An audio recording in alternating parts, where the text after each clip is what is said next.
And hello, thank you everyone for joining us here on the Initiative Order. Sorry for the slight delay, but you know, when a squad's got to gear up, they've got to gear up right. So, thank you everyone for joining us. This is tonight's launch episode of Delta Squadron Operation Lockdown, the first session of our Alien RPG mini-series, utilising some aspects from the new book that's coming out, Colonial Marines Operations Manual. Before we jump in and get cracking with tonight's entertainment, that's what we're calling it, entertainment, just want to give a couple of shout outs to our sponsors, and we'll go around the table after that and get everyone's info and fill you all in on what's going down. So, the first sponsor we want to shout out is Session Zero Clothing. Been with us for a long time now. They are D&D inspired kind of streetwear. Really cool stuff, really awesome t-shirts, really high quality stuff. If you want to order anything from Session Zero, please use the code ORDER and you will get 15% off in checkout. Please hit them up, some really nice stuff. I may own a couple pieces. Secondly is our sponsor Norse Foundry, artisan master craftsman dice makers. Really nice stuff, really cool metal dice, gemstone dice, wooden dice, even mammoth bone dice. Crazy. But yes, if you use the code TIO15, you will get 15% off at checkout there as well. So please check them out, have a look. You know, for all the dice goblins out there, there's something for everyone. And then we have Roaming Player Gear. Our very good friend Ray got DM. His company Roaming Player Gear sell merchandise. They have an amazing tabletop gaming system that's like a dice tower, dice tray, dice vault combination. If you use the code Carnaby20, you'll get 20% off that kind of portable combo set. And then lastly, I just want to shout out Mithril Armory. They are our giveaway sponsors. So stick around to the break because we will have a giveaway at the break, and we'll give you all the information then on how to jump into that. And then last thing we just want to announce before we head into the game and I introduce all my wonderful players is, as part of the Initiative Order, we have now set up a system using coffee.com. So rather than just donating to us as the Initiative Order, if you like the show you're watching and you want to tip the cast, throw them enough money to buy a coffee, help everyone out, then by all means. The link is in our Twitch panel. We're not begging for money, we're not asking for donations, we're just saying if you like what you see, and you want to say, hey, I enjoyed that, here's a couple bucks. Bucks, I'm English, why am I saying bucks? Here's a couple quid. Then please, the link's down there. It's there. It's going to be something we roll out on every show. Go in, and if you like what the Initiative Order does as a whole and you want to support us in creating more content, then drop us a sub, drop us a like, just a follow, anything. Just say, hey, what's up? We appreciate the support. And yeah, that's enough from me, because, well, I'm going to be prattling on for a while. But let's introduce our players. So, looking around the screen, we will start with Taylor. Hello. I'm Taylor. You can find me on Instagram at @thebarbarianbarbie. Yeah, if you guys have never watched me play or anything like that before, I have a podcast called the Barbarian Barbie Podcast where I talk all things really newbie D&D stuff, but also just generally RPG stuff. I play a lot of RPGs and I'm a bodybuilder on the side, and I am ready to panic playing your medic Lydia Farrow today. She looks a lot like this. Her hair is actually shaved on one side, which I have not done for today and probably will never do because the curls don't grow in so nice. But yeah, I'm very excited to be playing her. She's much kinder than the characters that I usually play, so let's see how that goes. Wonderful. And then moving across, let's go to London. Hello, I am London Carlisle. I'm an actor, a TTRPG streamer. Super excited to be here. Big fan of the Initiative Order. If you don't know me, I am the keeper of arcane lore on Spot Hidden, a Call of Cthulhu actual play show. But I play lots of places. You can find me on Ain't Slayed Nobody, the podcast, Stream of Blood, and starting next week, I believe, yes, next week on Satine Phoenix's Gilding Light, where I'll be in an all bards campaign, which will be a lot of fun. Over there. And I'm also here on the Initiative Order, so very excited to be here. Wonderful. Are we saying characters yet? Yes. Yes. Oh, yes. Hi, I am Luke Barron, the pilot in this sort of Marines company here. He has a mustache, and yes, it is fake. Lovely. And then next up, we will go Ayla. All right, my name is Ayla. I will be playing Magdalena Canelo today. I will be your Roughneck mechanic. You can find me on Instagram at Assistant Ayla. I am just a tabletop roleplay game player and excited to be here playing with the Initiative Order. Lovely. And then your character? I already slid that in. So, Wow. yeah, just so seamless. So good. Yeah, Amazing. yeah. And then lastly, last but not least, Liz. I'm Liz, also known as Lizifer. You can find me on Instagram, mostly Instagram. My Twitter is very hardly updated. But I am creating fantasy art. I'm a digital painter, also a designer by trade. And you can also find me on Meta Initiative, currently playing a tiefling named Azar. But for today, I'm going to be Vic Creed, squad leader. I'm going to be trying to keep these grunts alive, which this is very not normally what I play. So I'm normally very bubbly and adorable. So this should be fun, being a battle-hardened squad leader. So yeah, hope you enjoy. Wonderful. Okay, so, and I'm Danny, by the way. Hi, you all know me. So, let's jump into this story, this situation, shall we say. So, to give everyone a little bit of background, the year is 2170. We are in a compound owned by Wayland Yutani Corp. We are in the barracks, and you're all relaxing.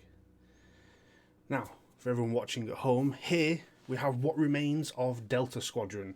They were the most elite group of Colonial Marines there ever was.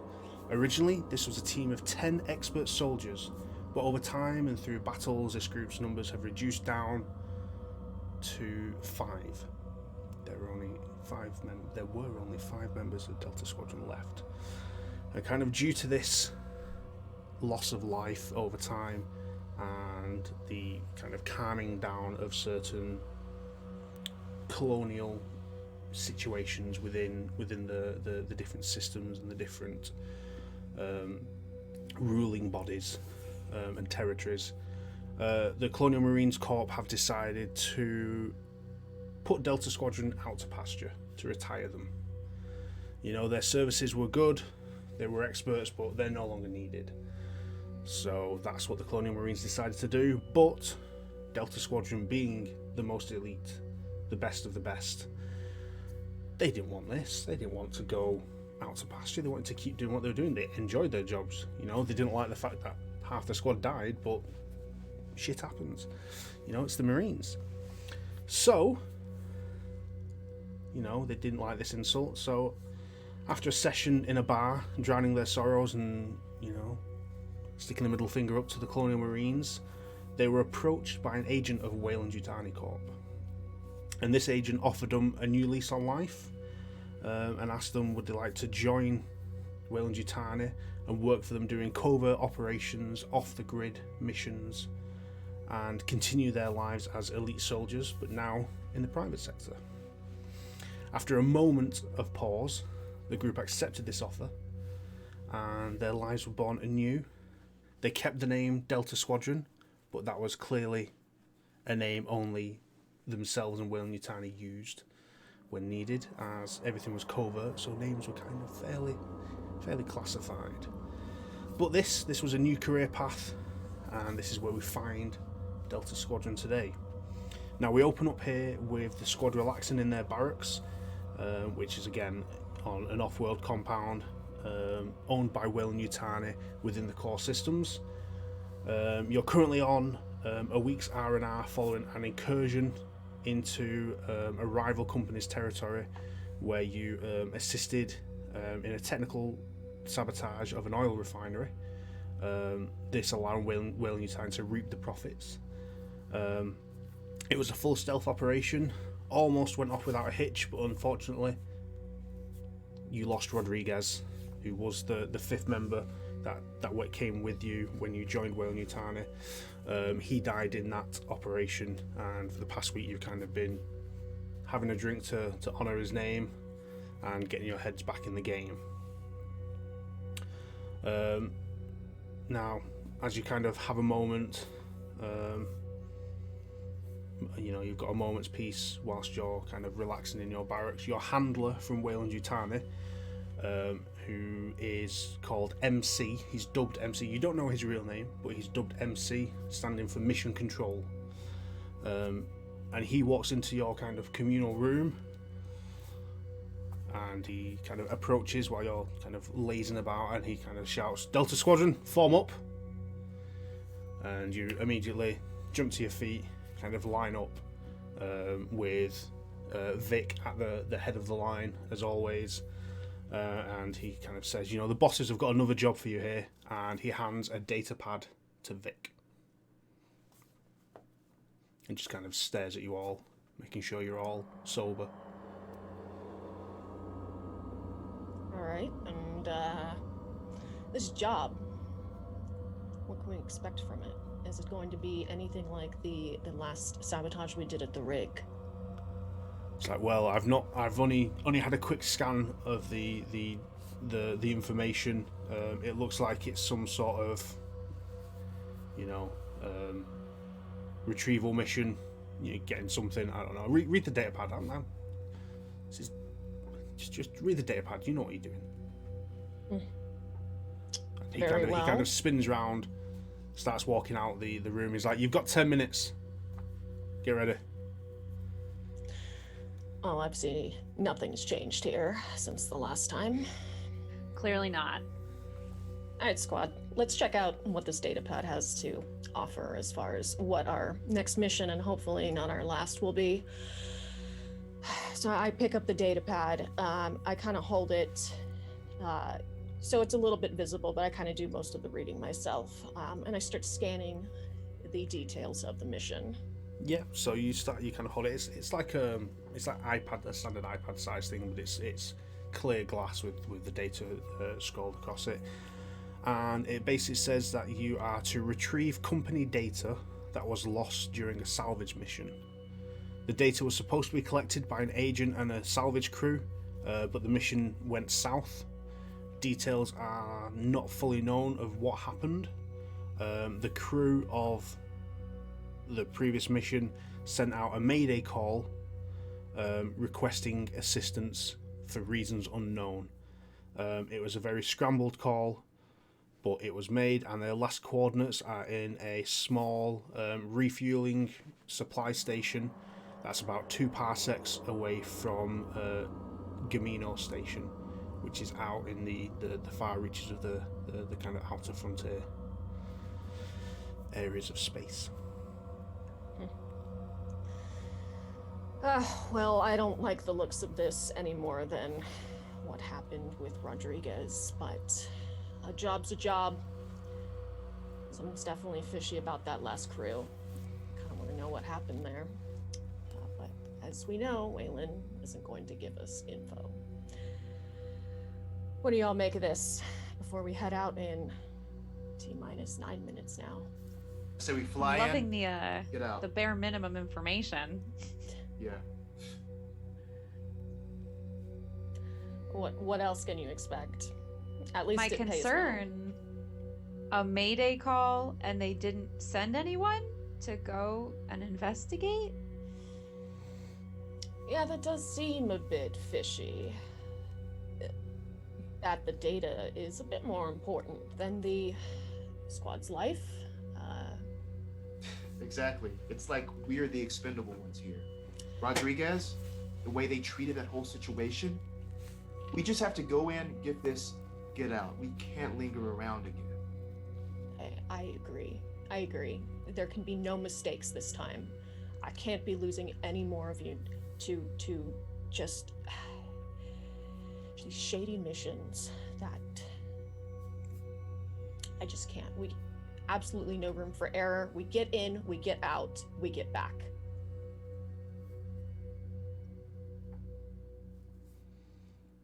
Okay, then let's do this the way we always have as a family now.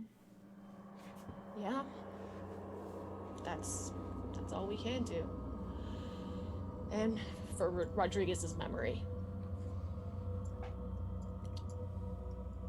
All right. Look alive. Get your gear. Suit up. We'll head out if there's nothing else we need to do here. Nope, I said we make this quick. As quick as possible. Trust me, I don't want to spend any more time there than we actually have to. Whatever took out that last crew, possibly. Mayday call was never good. I personally don't want to hang around to see what happens with us. I'd like to think maybe we have a little bit more skill. We've been doing this a long time. Yeah, we are pretty elite, so. There's a smile. I know those are a bit rare since Rodriguez is gone. Since Yeah. he's taken from us, but you know, you just gotta keep on keeping on, as I used to say.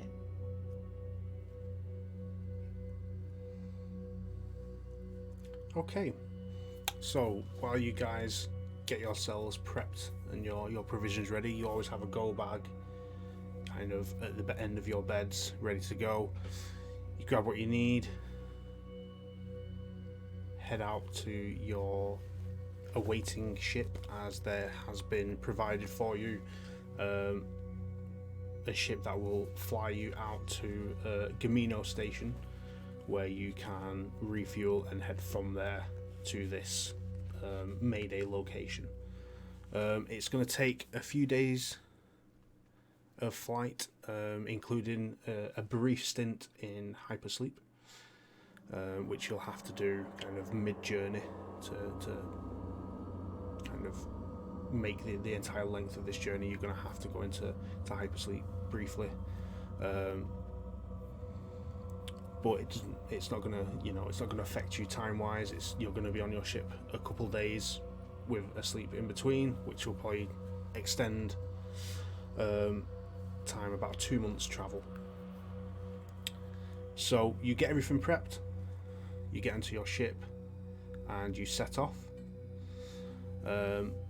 Whilst you're kind of working your way through the core systems to get to a point where you can then jump into hypersleep for the remainder of the journey. Vic, you get a ping on your datapad with some more information on the mission. Hang on. What's this? I just got an update. And I start scanning the update before I read it aloud to the rest of the crew. Well, what's it say? I'm reading it. Hold on. So you read it, and it basically says, mission parameters changed. Now entering operational lockdown. Retrieve data. Wipe knowledge. Now, you've only ever had an operational lockdown parameter given to you once before whilst you've been working for Wayland Yutani. And what that basically means is you go in, you get what you're there to get, no witnesses, no knowledge of Wayland Yutani's involvement whatsoever. God damn it. They changed the mission instructions on us again. Is it bad? It's an Operation Lockdown. This is getting more just fishy as we continue here. This is something serious. We are now direct orders. We are on Operation Lockdown for this next mission.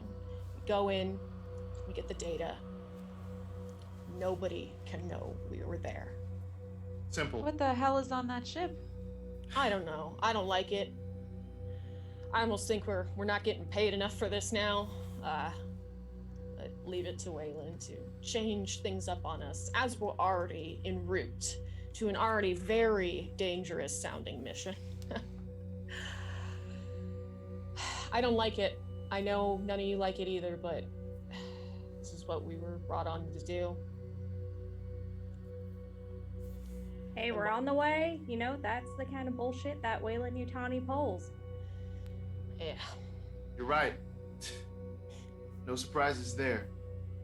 Actually, this was a big surprise in this case. More exciting than retirement? Oh, you have no idea how sweet those words sound to me. Margin of error, though, has decreased, even though there was none before, so... Right. I want each of you to get out of there alive. Back at you.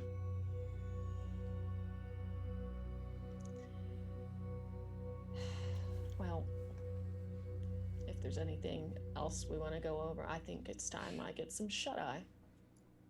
A little bit of beauty rest before we have to face whatever is waiting for us. And what was waiting for that other squad. Retrieving this data. What's a little bit more concerning is clearly they know of the threat. If they got the Mayday call and they know how awful this is, and they don't want any involvement included in the retrieval, they have knowledge of what's there, they just won't tell us. Yeah, they do. They definitely know a lot more than they're willing to let on. Well, I just have a question. You are the squad leader here, right? Why don't you ever push back and ask these questions? Look, I've tried to push back before, and there's just... Wayland always gets his way. That's all I'll say there. We can either take the job, as we've already agreed to, or not take the job. At this point, we're pretty locked in. I mean, that's fine, but, you know, answers would be good. Be great. I wholeheartedly agree. But unfortunately, we're not getting paid to ask questions. We're getting paid to do a job. Not by me. That's what I'm here to do. I'll do my job. That's it. Yep. I want each of you alive. We're gonna get back to the ship. We're gonna have a couple beers, and we can look back on this and say that this was not as bad as we thought. Yep. You say beers, you got Magdalena. All day. Sure, we'll get something a little stronger there. I think we'll need something a bit stronger, though, after this mission, that's for sure. Oh, yeah. Let's just hope. Let's just hope. It's just gonna be in and out. That's what I say every mission, but we all know how that goes.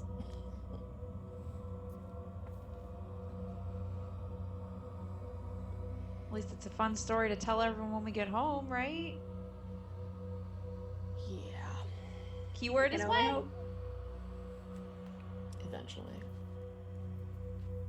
Well, the faster we do this, the faster we get home. All right, I'll push it. And the faster we get paid. Yeah, that's another one.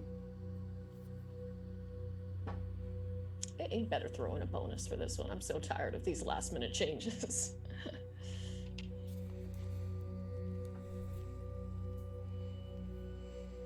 End of vacation. I'm gonna ask for that when we get back. A really long paid vacation. Paid vacation. Send us All somewhere expenses nice. paid. All drinks included. All drinks included. All expenses paid. Maybe Might even actually- bring. I was gonna say maybe even bring our families out for that. Hey, yeah. I mean, you might actually get me to drink this time. Yeah. Let's hope it's on better terms this time than it was the last.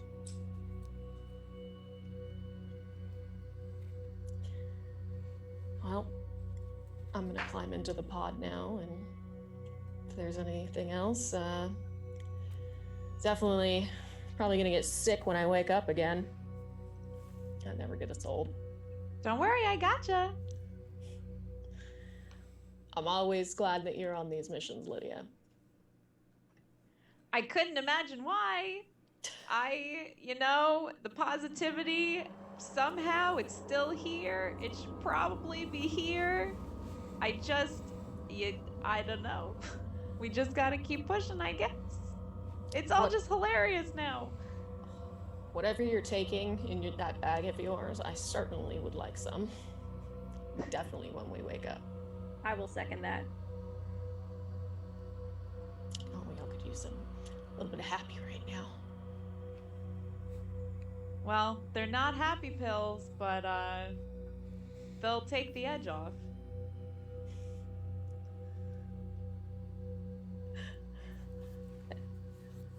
Hey, whatever you got. All right, nap time it is. Get some shut-eye. Gotta be looking for my best for this data retrieval. Okay, so you all kind of do your last minute preparations. Luke does a little bit of course correction to try and speed things up as best he can, and then you all settle down to jump into kind of the hypersleep stasis for the long haul of this flight out to your mission. Before I go into hypersleep, I give Magdalena a fist bump. Fist bump. See you on the other side. You got it. You too. And I would love to attach some water and little pukey bags to everybody's little pods. You're a gift, Lydia. Always love the party bags. Free sleep party bags. There's never a toy in them though. No Happy Meals here. So you all jump in and settle down and go to sleep. Now, whilst you're in your stasis pods and your eyes close and your mind drifts off into sleep, it goes dark, it goes quiet. For the moment you just hear that low hum of the ship's engines, and then you dream. You have very pleasant, nice, relaxing dreams. The kind you only tend to get when put into hypersleep stasis, compared to your kind of flashback dreams you would normally have after a night out in the town. And then you start to wake up. You see, you get the soft glow light from the room re-illuminating as the pods open, and you kind of slowly waking up and coming to. And hold on, I'm gonna make a roll. First roll is mine.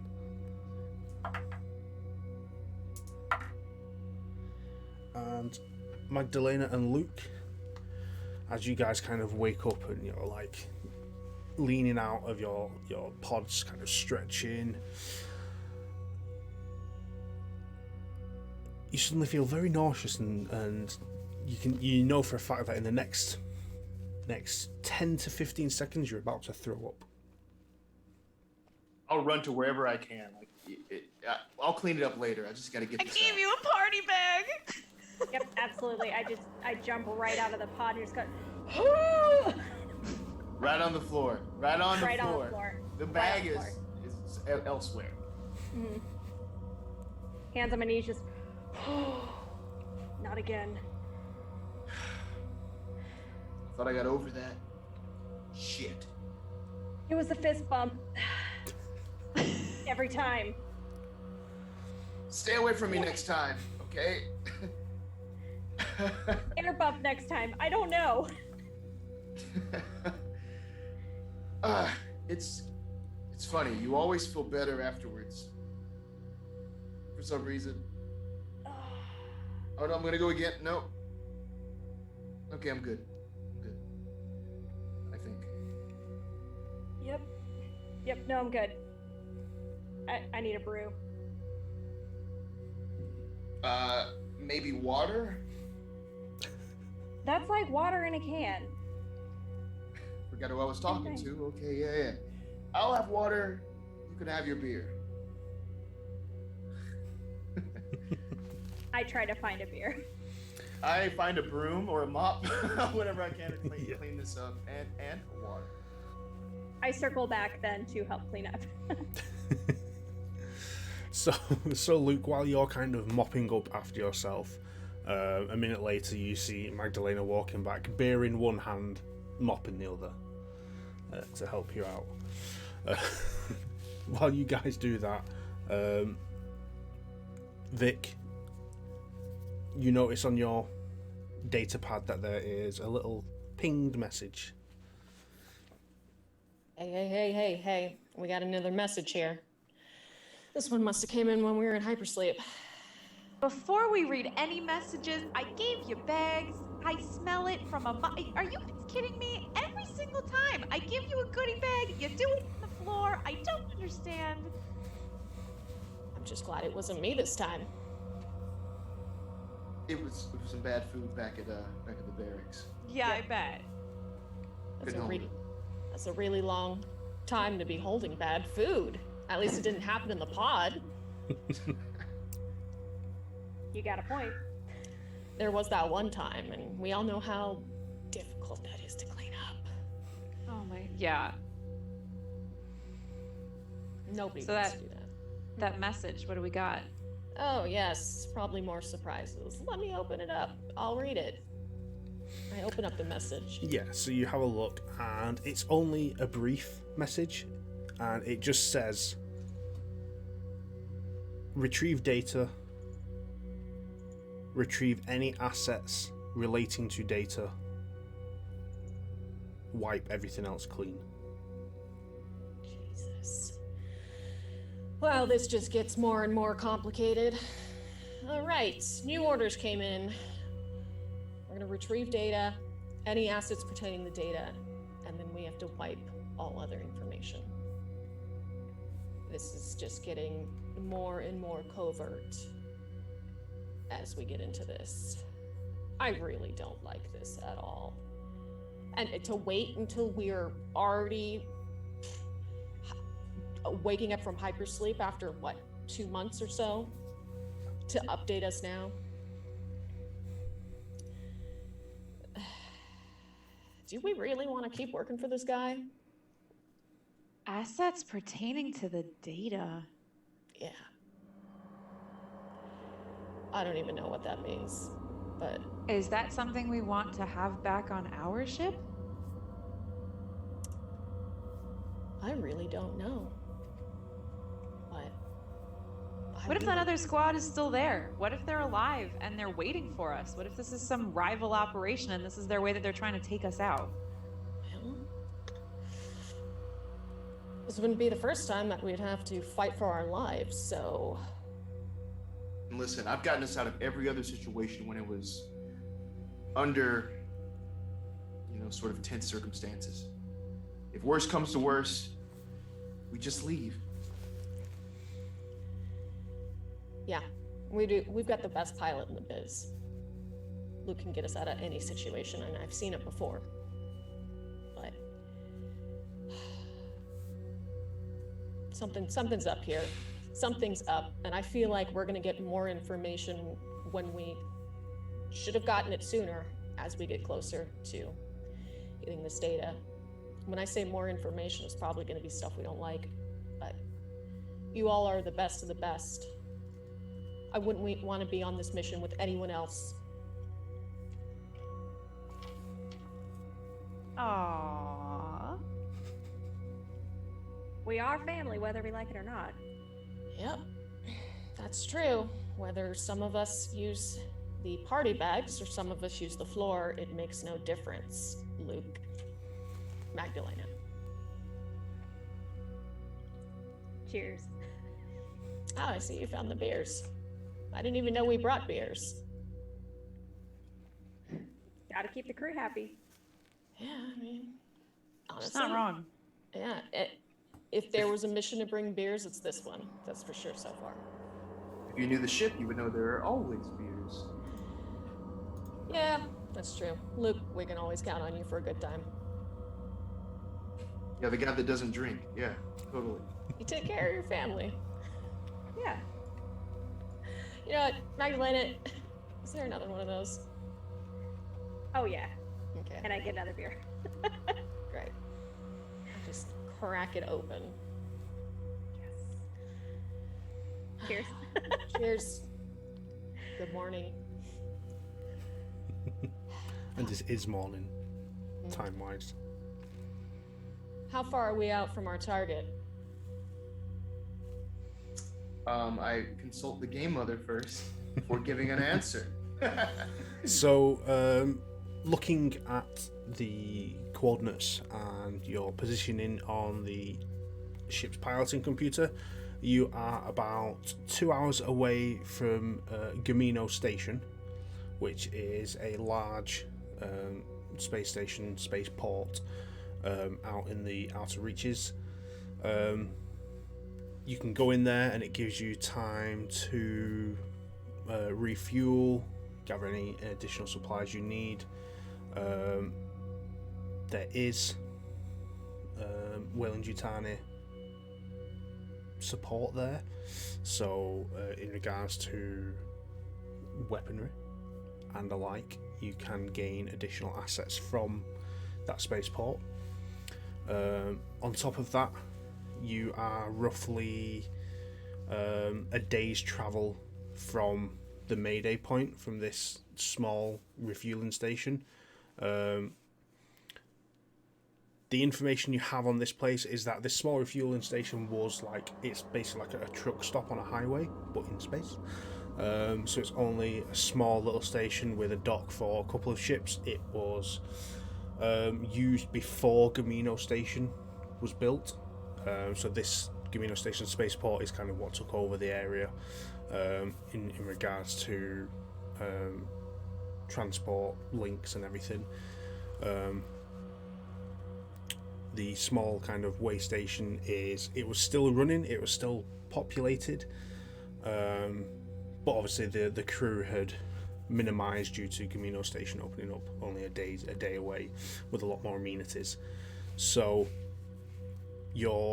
from your main target, you're a day and a couple hours away. From Gamino Station, you're a couple hours. It's up to you whether you go direct to your target or you stop off at Gamino Station, refuel, resupply, and then head further from there. That's completely up to you guys. Okay, so you said 2 hours from Gamino Station? Yes. All right, Sergeant. We're about an hour and 15 minutes away from Gamino Station. Almost a day until the fueling depot. All right. Well, why don't we stop by Gamino Station? Looking at how last mission went. Rodriguez isn't here anymore. I'd like to at least have a drink with y'all one more time, just in case this turns out for the worst. And it's a I wonder if they have any information over there about what this mission is. Maybe we could, threaten a little someone over there as opposed to the big man that gave us the job to begin with. This is true. And you know what? Frequenters of station bars, patrons, they generally have loose lips once the alcohol starts flowing. So maybe we can find something out from some of these cargo haulers or general people that just stop by there. But I will caution you, Wayland has made this very, very clear that this is a very covert operation. Remember to not give away our mission or what we are doing. If you can get info, great, but don't compromise yourself. The last thing I want is some sort of a crazy ass bounty on any of our heads for pissing off the big guy.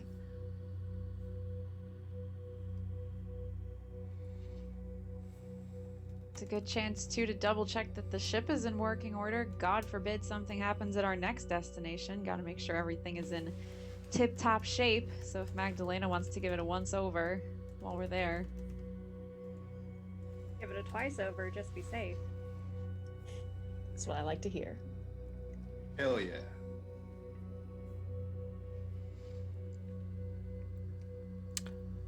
So what are you guys doing? Heading to the truck stop to get some drinks and information. and also gas, I guess. Yeah, that too. Fuel is a little important. Drinks for the ship. Oh, speaking of that, let's refill that beer container wherever we are keeping those secret beers, just in case, just for reasons. Morale support. On it. This is probably the most drinking crew I've ever encountered. Look, you've seen the shit we've seen. Yeah. I mean, I don't blame you. It's just... Sure, yes. We'll fill it up. Magdalena. You know where it is. I got you. Hey, when the beers are only like 0.1% alcohol, it's pretty much water in a can. This is very correct. Yeah, Lydia, stock up on any more of those happy serums or whatever you got there while we're at the station. I'll see what they have.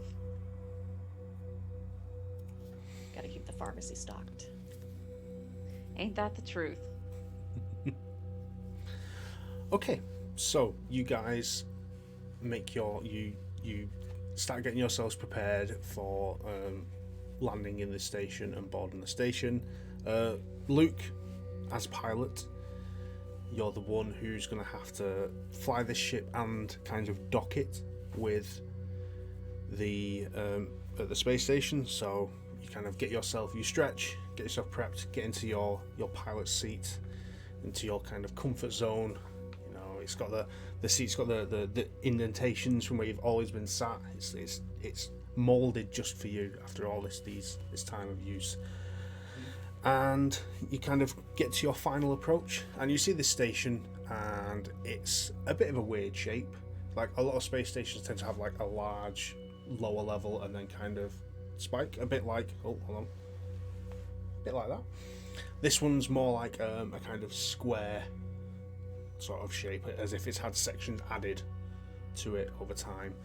But you kind of pilot your way around, find where the docking bays are, and over the radio kind of liaise with the station, and you get a kind of gruff guy on the other end. He's like, "Hey, can I help you? Are you coming here for a reason?"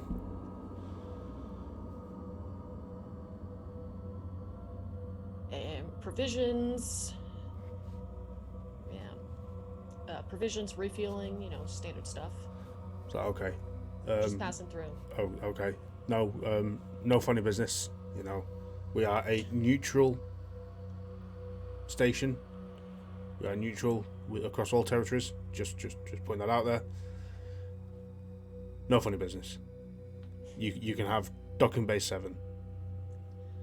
I mean, do we look like jokers to you? Trust me, we'll be on our best behavior. I mean, I don't know. I can't say. We're talking on a radio. Touche. Just no funny business. Yeah, no funny business from us. You're clear to dock anyway. All right. You'll cut that. Luke, docking bay 7, it's all yours. Take her Got in. it. All right, clean and quiet. Let's go. Luke, make me a piloting check. Cool. 8d8. Right. Yes, 8d6. so- d6, not 8. As this is the first real roll, so you're going to roll your attribute and your skill. So for those watching at home, and the way this system works is it's d6.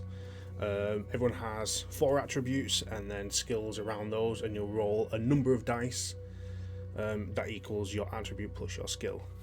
And for Luke, piloting is 8, so he rolls 8d6, and I need 1 success for this, so you just need a 6 on 1 dice to succeed. Cool. Great. I have, in fact, 2 6s. Lovely.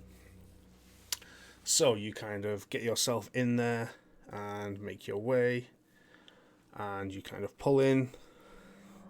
You know, you've not, you know, you've been in hypersleep for a while, but you don't lose your skill overnight. It's like riding a bike, and you kind of glide in, and very very softly and smoothly move up to where the docking hatch is, and boom, you just get that little tap, and you're docked, you're squared, you're good to go. And we're clear. We landed? Yeah? Luke, you're the best. That's you. I swear, it's a smoother and smoother landing every time. Well done, Luke. Thanks.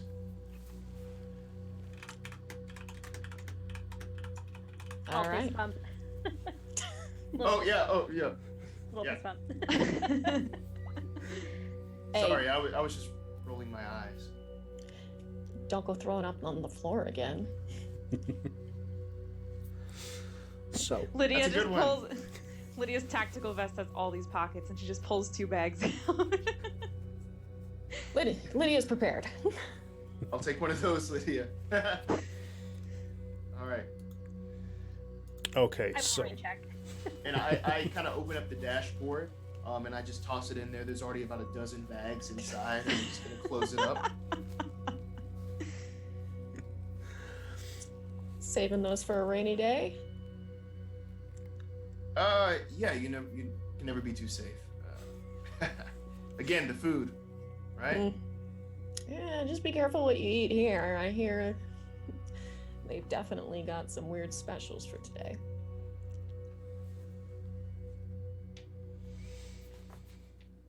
Okay. Let's head on in.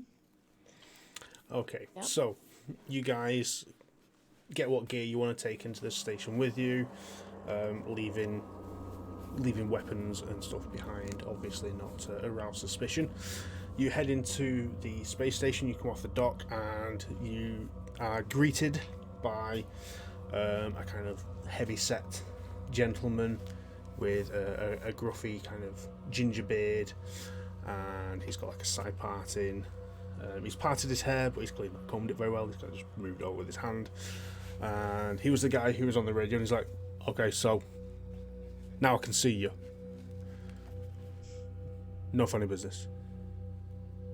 No funny business. No funny business. If you need provisions, go speak to the provisioner at the commissary.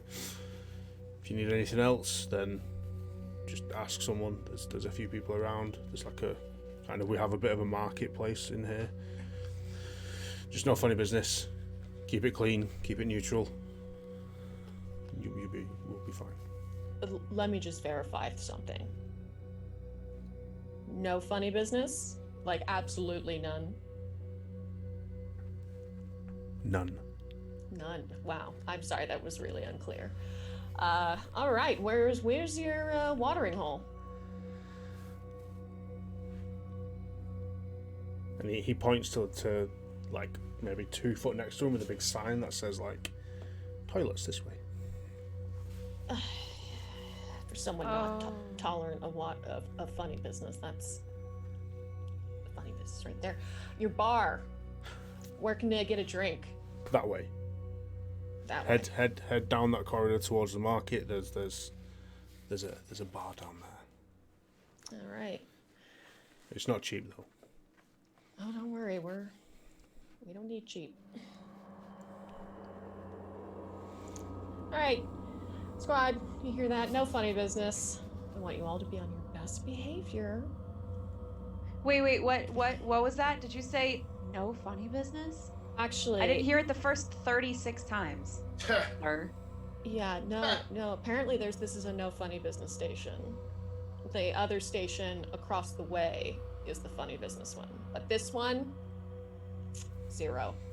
We don't know funny, but who's funny business? We don't know them. My face is stuck in a perpetual frown, so I'm definitely not going to be causing any funny business. This is really hard. Oh boy.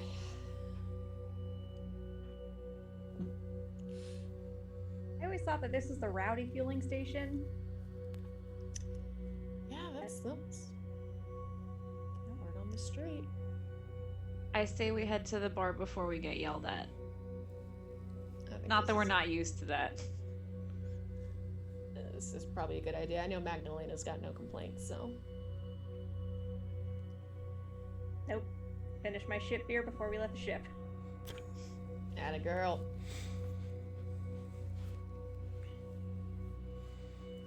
So you guys head in, make your way into the main kind of complex of this fueling station, and you can see it's like there's a large kind of open atrium in the center that's got a few kind of ragtag stalls set up. There is a large bar area at the back. You can see that there's a kind of like meshed off what looks like a shop, and you can see a pistol on the wall. So you think, ooh, no funny business, but there's guns. So there is an area where you can resupply in that regards. But yeah, you see a large bar. There are people sat at several tables drinking and eating. Yeah. Before we head in, I kind of want to huddle everybody up. So, the boss doesn't like us giving out names. Do we, if someone asks who we are, when we start trying to pull for information, do we not want to give Delta Squadron? Do we want to give something else? Yeah, that's probably a good idea. Let's see. What about Gamma Squadron? Do they exist? Can we get them in trouble? That'd be hilarious. I don't know. They're not here right now, so. But that would be funny business. And there is none of that on this ship. Oh, I forgot. But Gamma Squadron's not here. They don't know there's no funny business, so. That's fine with me. As long as it's not Delta, as long as it's not coming back on us. Yeah. Use whatever name you'd like. Just not Delta. I think I'm going to try out the name Victor Creed. Victor short. Yeah, you can call me Lucas Barron, then Luke for short. I like it. Great name. Thank you.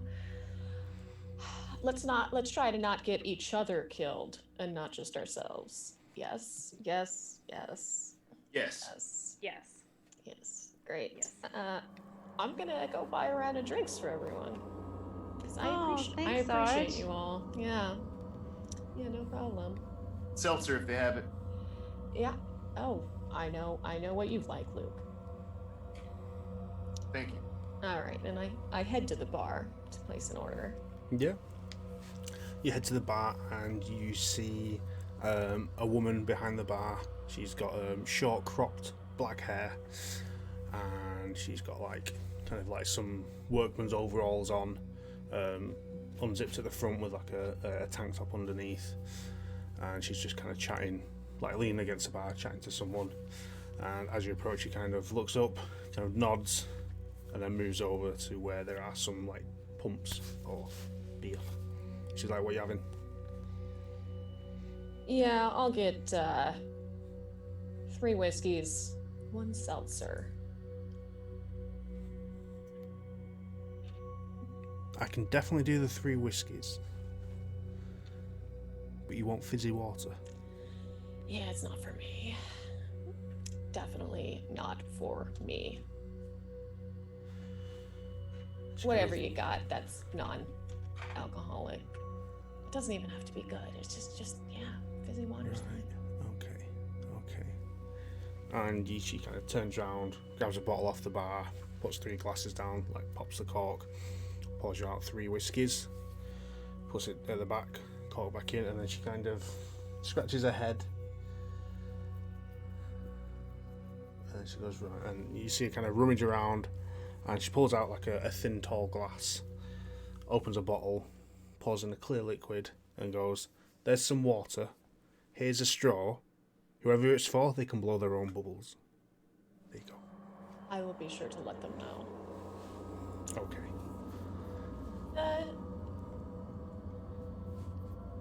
Yeah, well, I'm trying to make small talk now with the bartender. You get a lot of mercenaries through these parts, or looks like we got a rough crowd in here today. She kind of looks you up and down, looks at the people you walked in with. It's like, you know, times are still rough out here on the frontier. You know, although we're a neutral space, you know, we do get the odd mercenaries through, salvagers, scrappers. You know, there are still pirates out there. You know, it's not the old days. There's no sea, but you know, there is a lot of space. It's pretty vast. Yeah, you know what's funny is I have a cousin who came through here not too long ago, a few months ago, I want to say. I'm in another group of they were just, you know, passing through. Yeah, I haven't heard from him in a bit. Anything strange going on in these parts as far as abandoned ships or mayday calls? I hope nothing as bad has happened to him. Make me a manipulation roll. Why don't you try and coerce her into talking to you about these situations? Okay, so I have a 6, but I also have a 1. That's fine. Okay, Yeah, ones don't mean anything unless it's on a stress dice. gotcha. None of y'all have one of those yet. Thank goodness. So she kind of looks, she goes, well, you know, a lot of strange things happen out here on the edge of what's known. You know, we don't know anything about no abandoned ships. There was I'm sure David spoke about some mayday call that he forwarded on to Central. But he didn't say a lot about it though. He just said that he had picked one up and sent it through the chain of command. Oh no, I hope that wasn't my cousin. Well, is David around? Can I potentially maybe talk to him? I just want to let my auntie know that he's okay, or you know, if we should start making funeral arrangements. Did you not speak to him when you came in? He handles like the dock, the gingerbeard fella. Oh, no funny business guy. That's him. That's David. Yeah, he seems like he's real fun. Yeah, I mean. Oh, he's a barrel of laughs. He's like the station comic. He's amazing. You want to see him in here on a Friday? I can see that. Okay, I guess I'll have to talk to him. I'll omit any sort of funny business for sure. Yeah. Do you recall how long ago that came in? Ooh. I'm sure it was a while ago now. maybe 4 months, something like that. Dang. All right. Well, what was your name? Oh, Eve. Eve. You've been most helpful. I'm gonna go bring these 3 whiskeys and the non-bubbly but soon-to-be bubbly water Yes. to my friends over here. No problem. You have a good, unfunny business night. Yep. I walk back to the table. I'm pushing all the glasses together so I don't drop the 3 shot glasses and the 1 very tall, obscure, non-alcoholic glass. I set them down at the table. Look at Luke. Yeah, Luke. She said you can add your own bubbles. Here's a straw. I can't. You're talking really low. I can't seem to. It could be. Is it? It's too strong. It's too strong. It's like really, really fizzy. I don't know. I'll wait for it to flatten a little bit. Oh, wow, okay. Well, I was not expecting that, with what she handed me. All right, ladies, here's your whiskeys.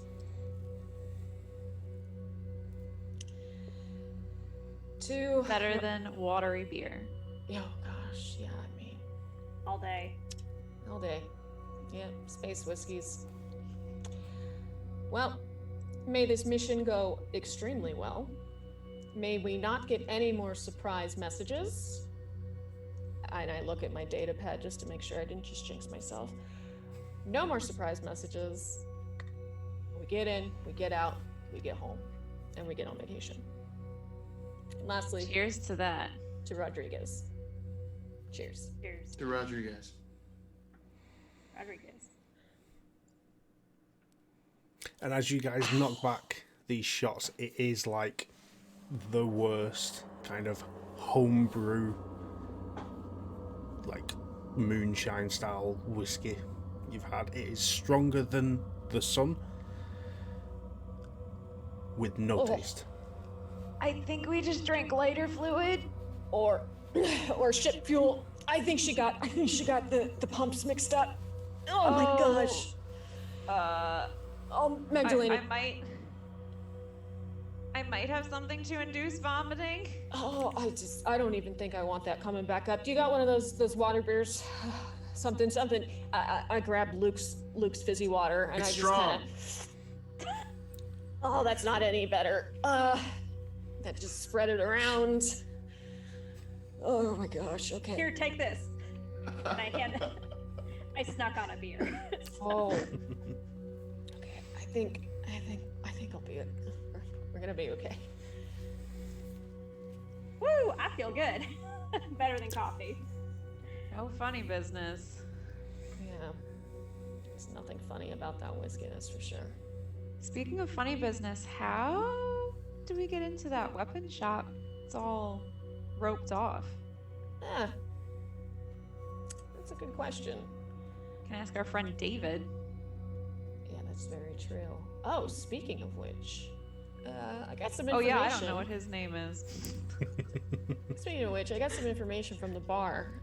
Was able to say that my cousin came through and there's possibly a distress signal since I hadn't heard from him. There was a mayday that came through 3 or 4 months ago, and David, our cheerful greeter, received it and relayed it through the command system. So we might be able to get some more information from him about what happened and maybe what we're walking into.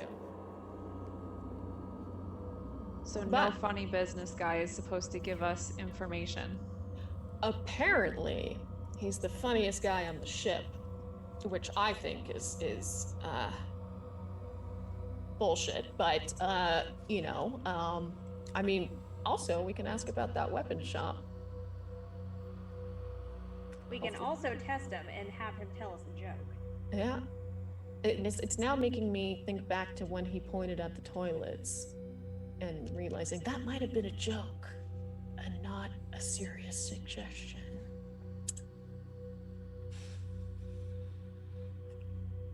Good point. Maybe it's an off day. Yeah.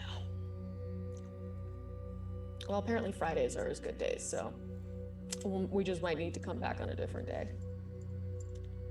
Well, so let's finish our drinks, talk to David, and if David doesn't want to divulge any information about that weapon shop, maybe we can just distract him.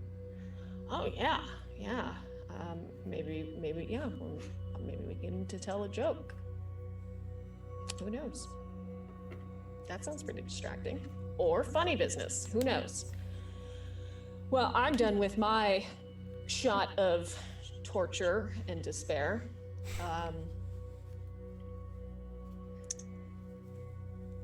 Unless anyone wants another round. No. No, maybe later. I still need to check out the ship.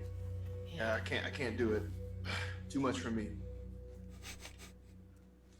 All right. Well, let's go find David, shall we? On the way out, I want to try Luke's water. Is it actually water? It's literally just like poor quality tap water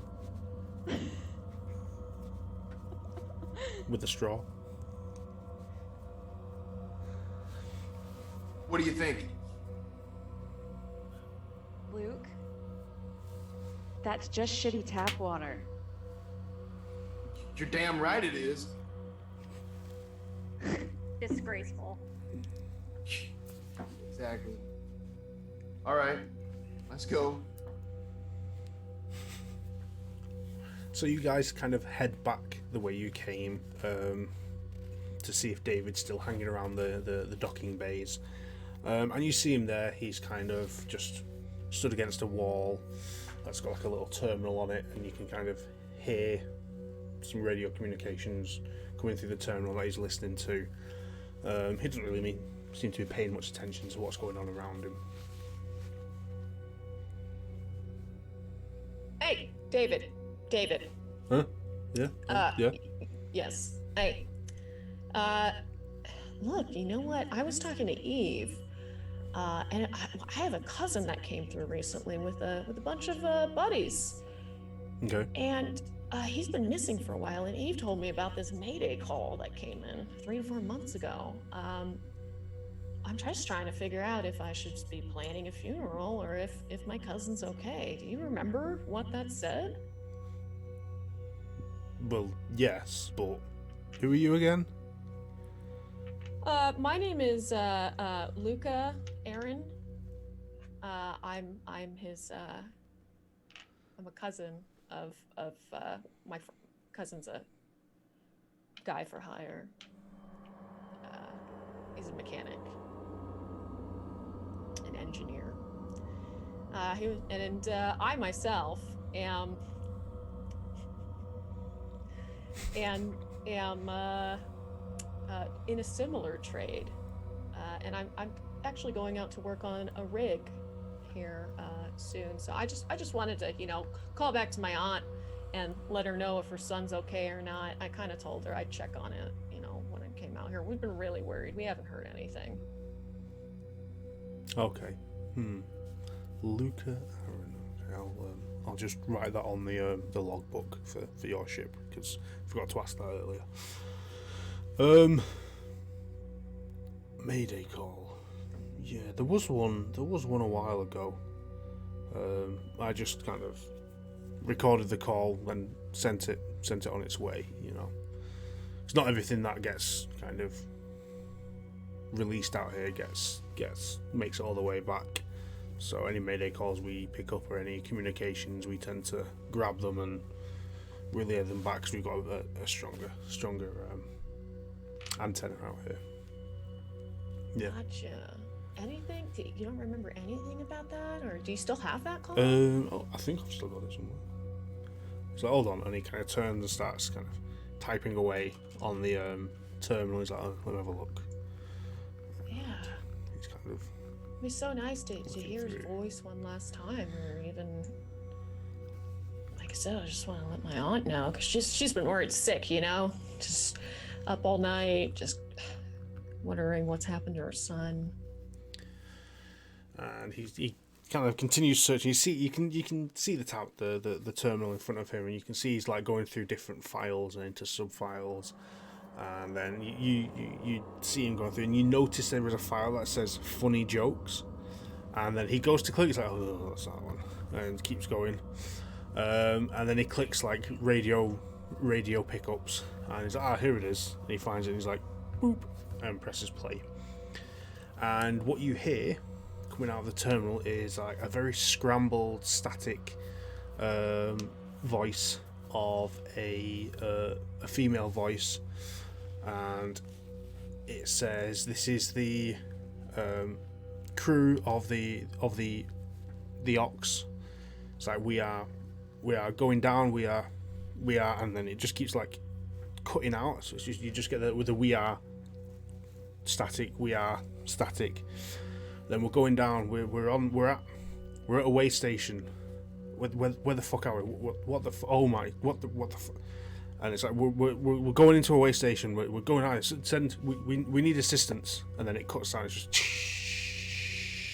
after that. Oh. So, That wasn't my cousin, so I guess he's okay.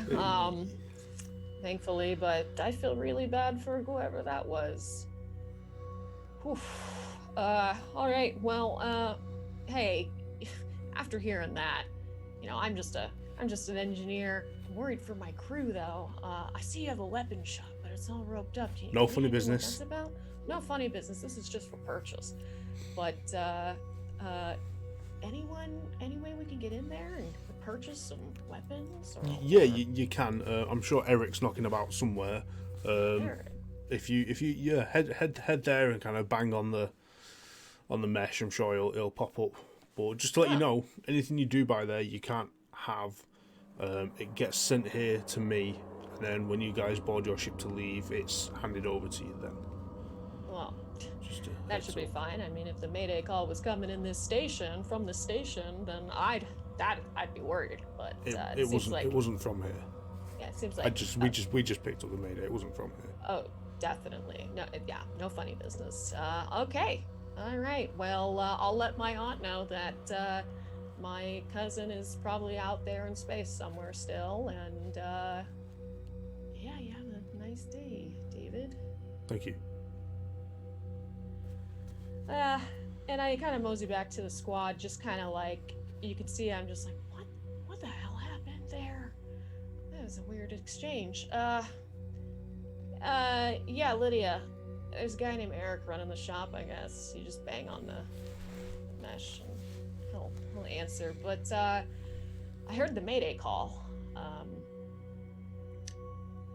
We are in for some shit. Why? As much as I hate to say. The crew was of the Ox. I couldn't get a good listen to what was happening, because it was coming in very broken up, but they were in some heavy distress. Something was very wrong. Their ship was going down, and they're trying to make it into a way station. But there was no indication of why it was going down? I couldn't make it out. It was it just kept, it was such a broken message, but they're clearly in some really serious distress. So honestly, that weapon shop doesn't seem like a bad idea right now. I think we want to be as armed as possible for this mission. I don't like what I heard at all. Whoever made that Mayday call, it sounded like this was a life or death situation. So. Oh shit. Yeah. Oh god, we're not getting paid enough for this. Yeah. So we're gonna need to stock up. Luke, I hate to say this, I hate bailing on a mission if it comes down to it, but just know that we might need to hightail out of there if shit hits the fan. I'm always ready. Always. And Magdalena, please look over the ship. Give it a 10 time look over if you have to. I want to make sure we don't run into the same problems that crew did, if we can help it at least. And Lydia, just make sure we're stocked up on anything we need for survival. I don't know what happened to that crew, but I'm sure we're gonna find out soon. And I am not looking forward to it one bit. Oh, if we do need to distract David, he's got a whole jokes folder on his computer, by the way, so I guess he is a funny guy after all. I feel like I could use a David joke right now. Yeah, well, if you ask him about him, I'm sure he'll probably tell you. It looks like he is the funny business that he keeps referring to, there being none of, so. Okay, well, we're what, Luke, like a day out from the mission post, so Almost, yeah. we've got that time to mentally prepare for whatever we're walking into. And she just pulls a little vial out of her vest, unscrews it, takes a sniff, and puts it back in. Oh. And you've had this whole time?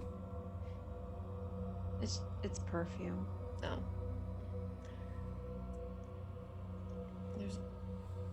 Do you have to smell good for missions? I mean, I guess that's considerate to the rest of us, but Well, it's not mine. I keep my wife's perfume on me for when I get nervous. Oh, that's very sweet.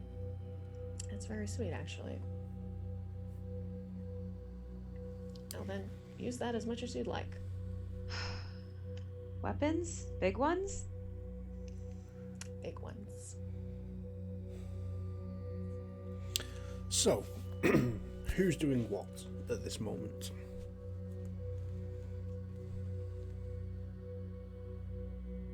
I would like to go knock on this mesh and see if we can get some big weapons. And also potentially find a place where we could stock up on maybe more medical supplies. Okay. And I'll tag along. I would like to make sure that we have enough beer, and then also go check out the ship and do any needed maintenance and checks. Okay. I'm going to buy a couple provisions, a couple cans of tuna, specifically, several of them actually. Maybe a whole handful just in case this mission goes south. Okay. You can certainly do that. So, Magdalena, whilst you're kind of looking over the ship, checking everything's in working order, there's no residual damage you've seen whilst you were all in stasis. Looking around, everything seems pretty good, pretty set up. Fuel levels are good, oxygen reserves are good, everything's kind of decent. So you have time to kind of head to the bar, grab a couple beers and restock the fridge. Vic, you head to what looks like kind of a general provision store. They do sell tinned tuna. It is not cheap because it is almost a rare commodity these days. Otherwise, they knowing what your purpose for this is, there is also like a kind of nutrition paste, sort of gelatinous kind of stuff you can also buy. Does this come in other flavors? I mean, it's meant to taste like chicken. I mean, I guess that works. And I read the ingredients kind of just like, oh, I can't understand half of this. Yeah, it doesn't say chicken anywhere. Scientific jargon. If this is consumed by a non-human small thing, is there a problem? Will it get sick or?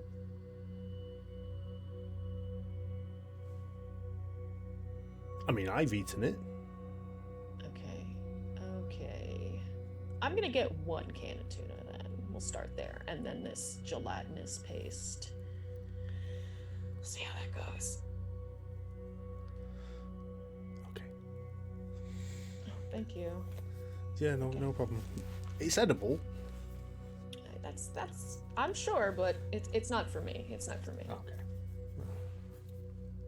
There you go. Anyway, so they kind of hand you that over, and any other little provisions you get. Lydia and Luke, you guys head to this weapons store. On your way there, you do kind of discuss between yourselves what weapons you already have. So you already have your own personal firearms, and you also have a selection of a couple others on the ship. So you do all have your pulse rifles. As Colonial Marines, their standard weapon is the pulse rifle. There is each one of you does have one of those on the ship with ammunition.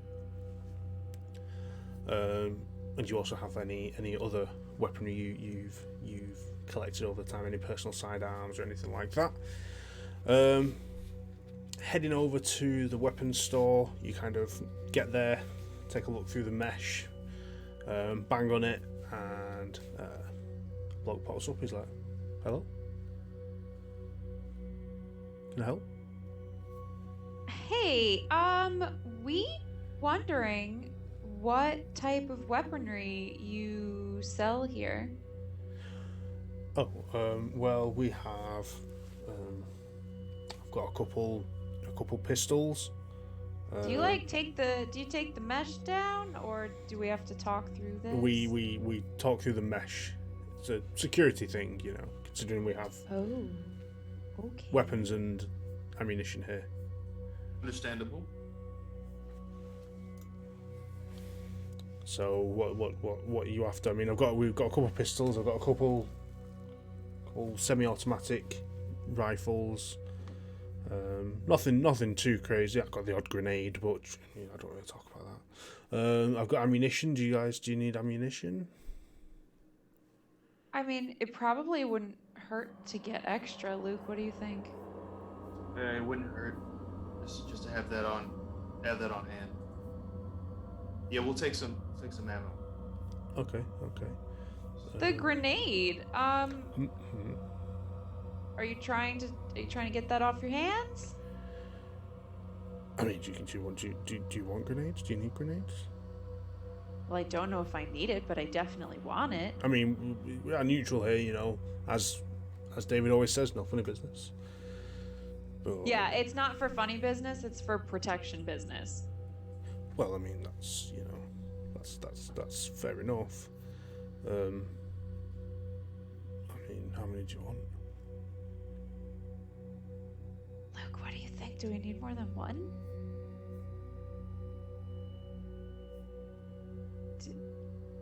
We could start there.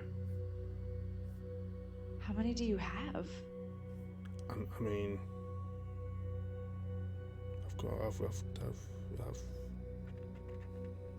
a couple. Let's do 2. I'm thinking 1 for the front of the ship, 1 for the back, just in case. Yeah. One more thing. Would you happen to have any sort of like incinerator units at all?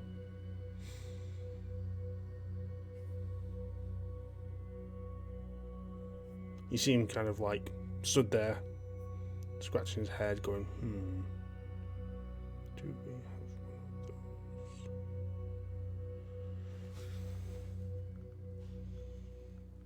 Not quite.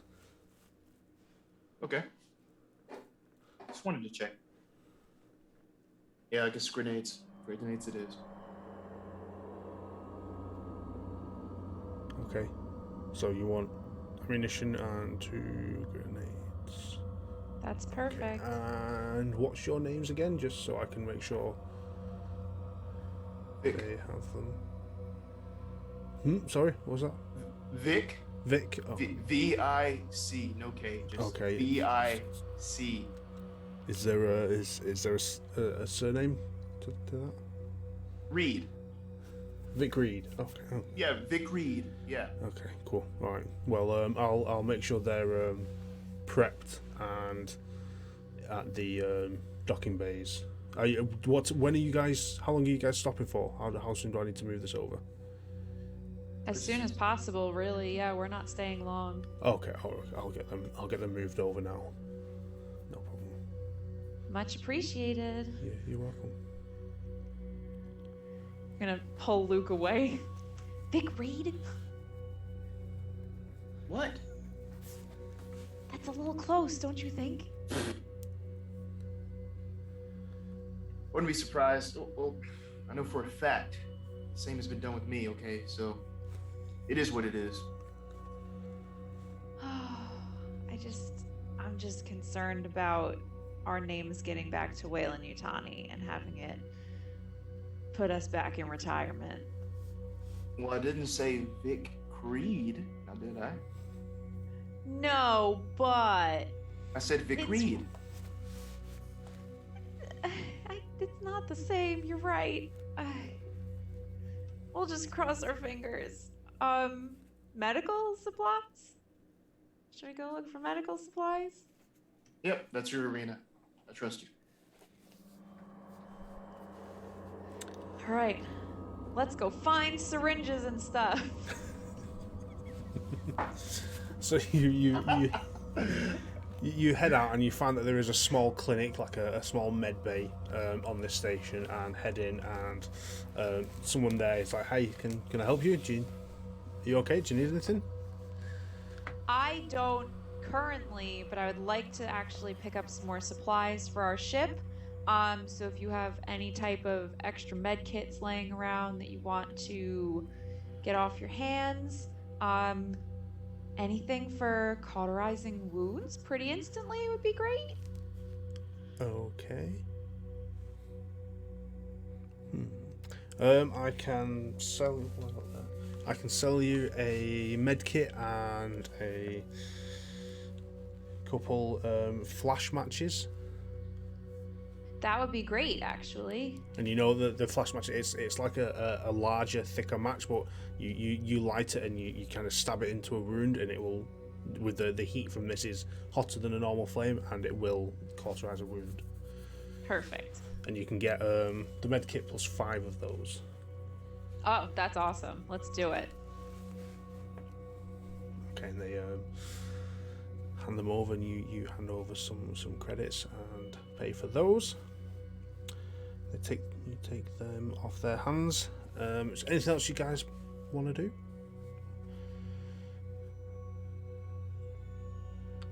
I'll probably try to head to the ship and, make those last minute, sort of try to survey it last minute kind of with Magdalena. I'm in the ship, and I take the paste that I just got, and I kind of crouch down and go, Zulu, come here. And out from behind one of the hypersleep chambers, a little orange cat walks out, and I just kind of pat my lap. I'm now turning into this big, gushy Sergeant Vic Creed instead of the scary version. Zulu! Hi, buddy. Hey, did you get all those cans I left out for you? Yeah. All right.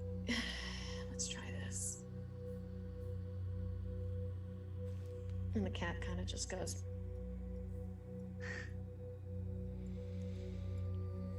And then starts licking it off with my finger. Okay, well.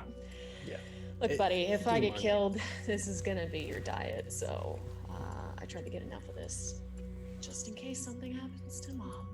So, and I just kind of kneel down, just petting the cat while I wait for the others to come back. Yeah, no problem. So Lydia and Luke, you guys head back to the ship, and Luke, you do a couple checks with Magdalena. Lydia, you put your medical supplies away, and whilst you guys are doing that, David approaches the ship and kind of lets you all know he's there, and he's like, I've got your provisions. Where do you want them? Do you want to just dump them here? Anyone? I mean, yeah, I'll take them. And he gives you like two big cases of ammunition and like what appears to be like a brown paper bag with two items in it. He's just like, there you go. Thanks, David. Oh, before you leave, can you tell us a joke? Who told We you? heard I you're tell very jokes? funny. I mean, I don't want to brag or anything, you know. Well, I've been known to do a set or two on a Friday night at the bar. Oh, well, we are not here long enough for a set, but just one would be great. Okay, let me have a think here. I'll give you a classic. Knock knock. Who's there? You. You who, David? Oh, you who? And then he walks away. I turn around and look at everyone. My eyes just rolled so far back in my head, I saw my brain. I didn't know you could do that. That was a pretty good joke. I'm doubled over in laughter, hands on my knees, just like, dying. That's hilarious. Oh no. He is pretty funny. Wow. Oh, it doesn't take much to make you guys laugh, does it? Oh boy. So, you're on your ship, you have your provisions, you've had your comic relief for the moment. All that's left now is to kind of detach from the docking bay and head off. I want to make sure those grenades are very secure before we move anything.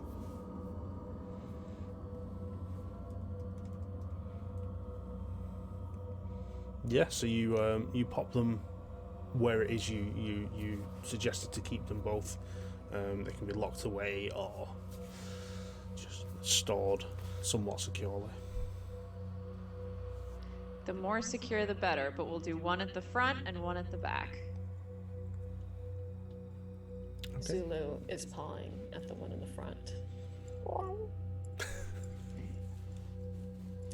Hey, yeah, Vic, that's not good. Zulu, we're not looking to die right now. It's gonna be on the mission, if anything. Come here. Yeah, it's fine. It's fine. He's got really soft paws. What's he gonna do? Set it off on accident? I'm sure it'll be fine. See, that's a funny joke.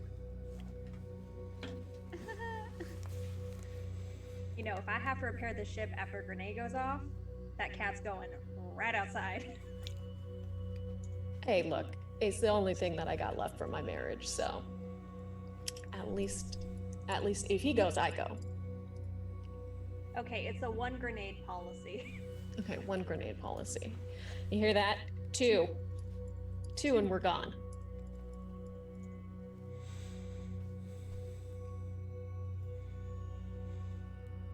So what's the plan? Well, we got our provisions. I'd say we're delaying the inevitable at this point. I think it's time that we take off to the way station and get that data, get in and get out, right? No mistakes, not like last time. This has to be a perfect mission. No mistakes. No mistakes. All right, and I'm sure everyone used very covert names, right? While we were at the fuel station. Indeed. No way this can get back to us. Not a chance. Great, great. Me too. I used a very covert name as well. What did you use? It's not very important right now. What about you? Marty. Marty, yeah, I use Carl, so that's fine. Carla. Yeah, Marty. Yeah. Nick.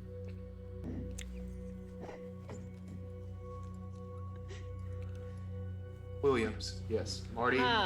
Marty Williams. A strong fake name. I like it. I like it. Yeah, my name was Carla Banderas. Convincing. Carla Banderas, yes. Okay, good. Glad we got that out of the way, and everyone was very cautious with the names they chose, and didn't use any that were similar to ours. All right, well. Lydia just looks over at Luke. Something wrong? No. Lydia, is Luke hurt? You keep looking at him. Is he okay? You keep. We're all fine. Everything's fine.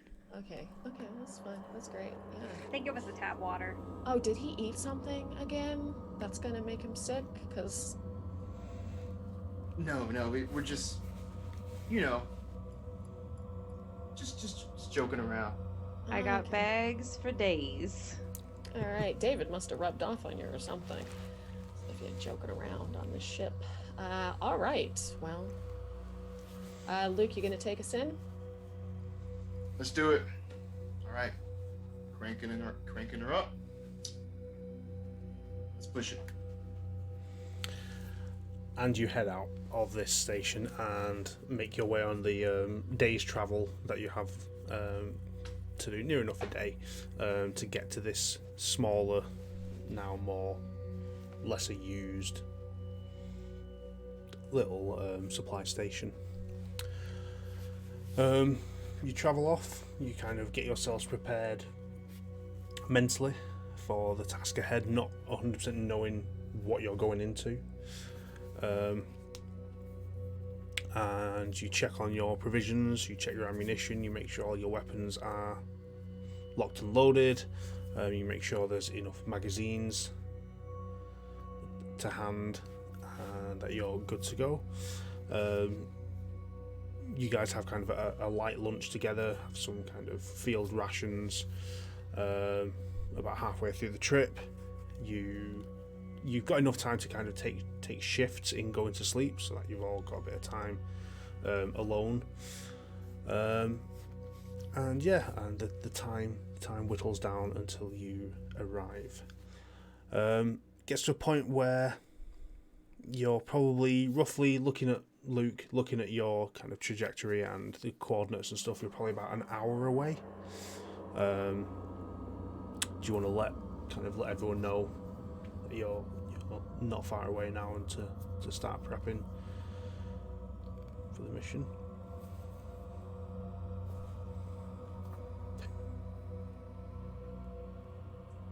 Mute it! Dang. Okay, so I'm sorry, I keep doing that. So yeah, I turn around and I let everybody know that we're nearing the destination, and to be prepared as soon as possible. Like as soon as we are about to land, we have to be prepared with weapons, gear, everything. So I relay that. Cool. All right. Well, let's suit up. Be ready for anything. Remember, as soon as we approach, we are completely covert. We are locked down. Understood? Understood. No, Yes, ma'am. no mistakes at all. So, you all prep during this last hour, and you all kind of make your way up into the main command kind of deck of your ship where Luke is piloting, so you all get that kind of first view as you approach. And what you see as you're coming up is a very small station, probably width of a football pitch in size, maybe 5 stories high, roughly in size. And you don't see any exterior lights on this place. The only kind of light that touches it is what's coming from distant stars passing through. You only get those glints, and you see the kind of metallic hull just shimmer every now and then. And you get closer, and Luke, you're kind of trying to work out an entry point to this station. And you struggle for a while, and you have to kind of start to circle round. Whilst you're doing this, you're all looking, and it's just dark. It's just that you don't see any exterior lighting on. You can't really see where where there could be a window or a viewing port, so you can see inside if there's any light coming through. And as you kind of work your way around to the other side from where you approached, you see what looks like a loading bay, like a hangar entrance that would open, let ships in, and then close. You make your way around, and it looks open. Looks like it's not shut; it is still open. And there's possibility that you can kind of steer the ship into there and land it. Whether or not you can close the bay doors and repressurize, you can't really tell from where you are. You just think, yeah, I think I can get in there. That appears to be the entryway. Well, is there any, and that's the only sort of entryway that I see? From where you see, it seems like it's only got this one main docking bay. Okay. All right, everybody, prepare to, suit up with pressure suits if we can't get this closed once we're in. But I'm going to try it. Roger that. Standing by. So, Luke, you kind of pilot round and you're making your way in. It's the entrance is large enough that it's not going to be too difficult. It's just the fact that it's dark, so you're going to have to use the ship's exterior lighting to light your entryway. But you get in there. You manage to get into this bay. There is another ship in the loading bay that appears to be landed in there, but there is no landing gear down, so it appears it's just coming in and then gone boop and dropped. So it's just like this. So the hull is basically on the ground. You don't see any lights in there.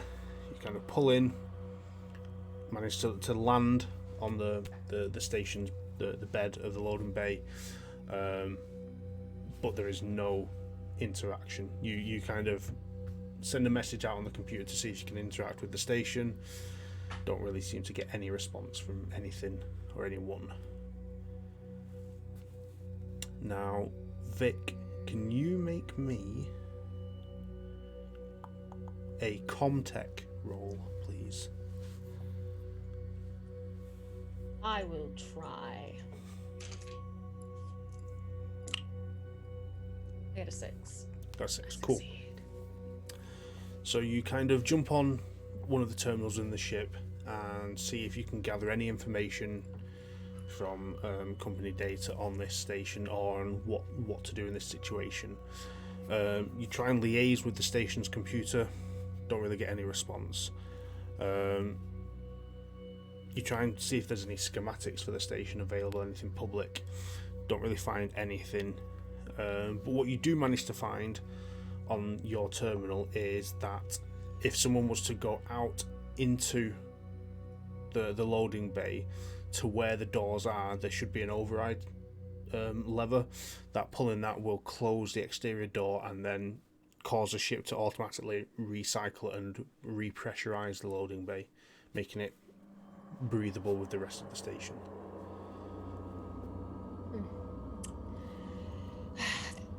I can't get almost anything on the station here. I can't get schematics, map, but it's like there's nothing. It's like this place doesn't even exist almost. But from what I can see here is past these doors here, currently it needs to be pressurized. Right now it's not. There is a lever on the other side. If we can get someone in one of those pressure suits over to that lever, pull it, and to repressurize that room, I think we can all make it in there safely. Well, at least as safe as we can be.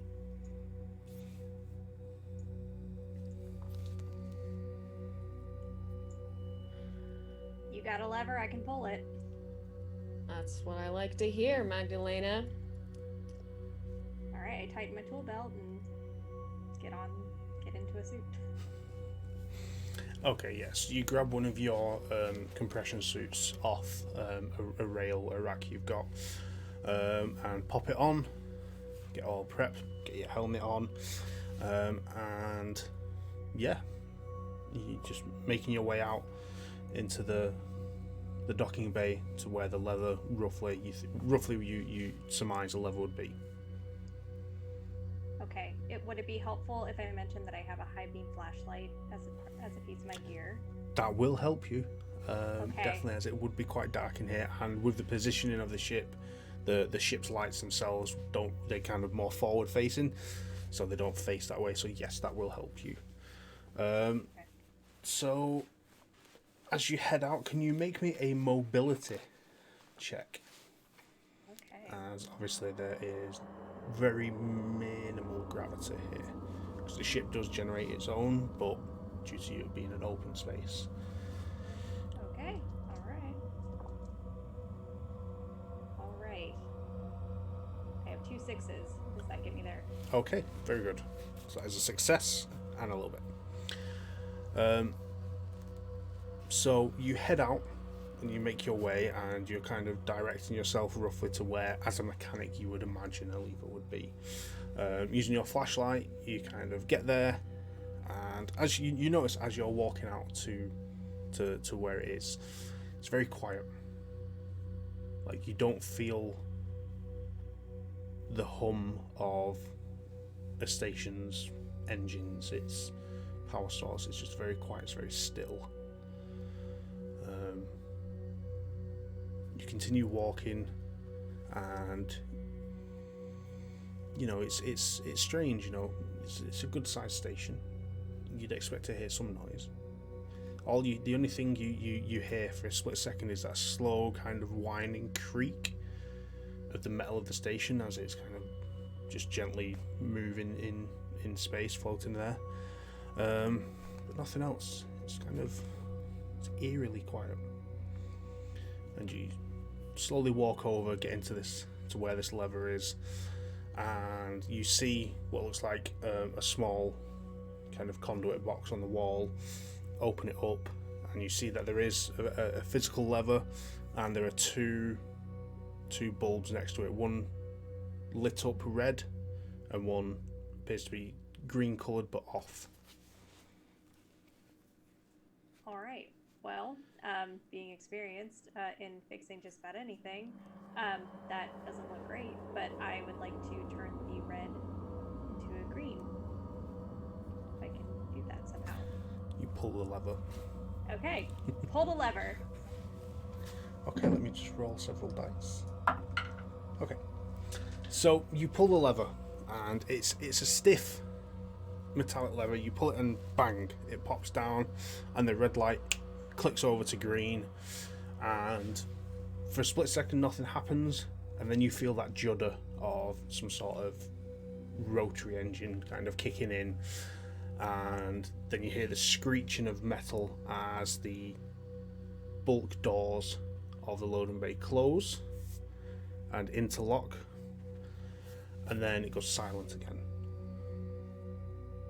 And then a couple seconds pass, and you start to hear a very loud hissing sound, and it just keeps going. It's just like tss, and it's the pressurization of the loading bay. And after a couple minutes, the hissing sound stops, and you hear a small siren just kind of whirl in the background, going, and then stop. And you know, so not too bad. It must be all sorted now. You kind of check your what's the term? Like your little kind of panel on your suit that gives you localized data, and it tells you that there is now oxygen level. There's an oxygen level in here that is adequate, and you're able to breathe now. It is now at a breathable level. So if you want, you can take your helmet off, or you can just jump on the comms and let everyone know. Appears to be clear. Oh, I would love to jump on the comms and let everybody know it's clear. Hey everybody, it looks good out here. It is way spooky and way too quiet, and I do not love that, and I would love to get back to the ship as soon as possible. Copy. Come on back. Coming on back. And yeah, you make your way back to everyone at the ship.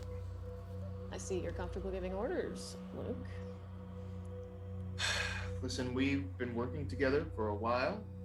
You know this, me and Magdalena, two peas in a pod. Yeah, I know that. even if I have to just get the pay grade of an officer, you know, I guess you can give orders every once in a while. Jen, I didn't hear that. All right. Why do you think I bought the drinks?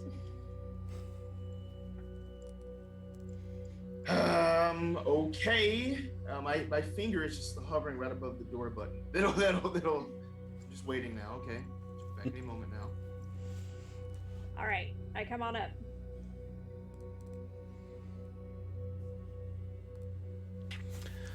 So, Luke opens the doors, and now you're all able to enter the station, move freely on and off your ship, and move freely on and off into the loading bay of this station. So everybody, it is spooky scary. It is way too quiet out there. Also, there's air, and it seems breathable. Well, that's at least promising. Do you see any breaches in that room of any sort? Any signs of struggle? Give us a quick debrief. I didn't see a whole lot. I was just trying to pull the lever. Oh, you did good. Game Mother, can I do some sort of, like, I don't know what it would be, like an intelligence roll or something to see if I would know if, like, that lever and the oxygen is just for this docking area? So, like, does the door that leads further into the station, does that have its own sort of centralized oxygen in there? What I'll say is you don't need to make a roll for that. As you guys have kind of been doing this for a while, you've been on and off of different stations and that, you know that if you are able to pressurize and put air into a loading bay like this, then there will already be breathable air in the rest of the station. As it kind of, okay. What it does is it moves from main areas into this, just so it equalizes the pressure across the whole station. So the fact that you were able to pressurize this room means that there is pressure in the others, and it is breathable then. Cool. All right. Thanks.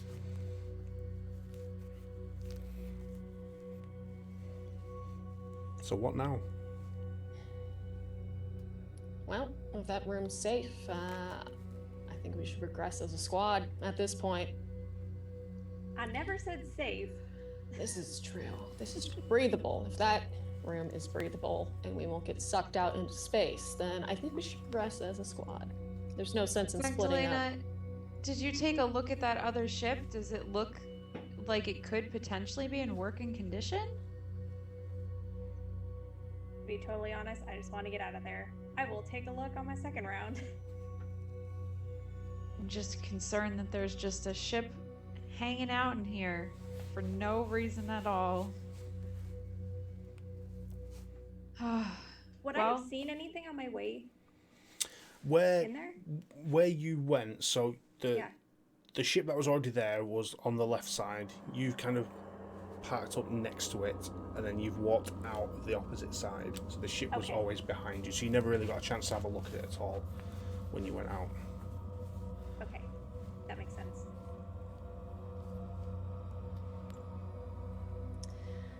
Maybe it's best if we check that out together. We still don't know what happened to that other crew, and I don't want to be taking unnecessary risks if it means it could cost one of us our lives. Agreed. We should stay together, cover each other's backs. Remember, no mistakes. And no mistakes is obtained with having all eyes on, ready, and all areas covered.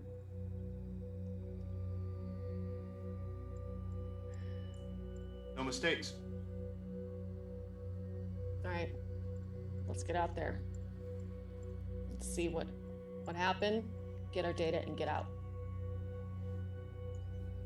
And whatever these assets are, which I'm not sure if I'm too excited to find out what they are, but you know the job.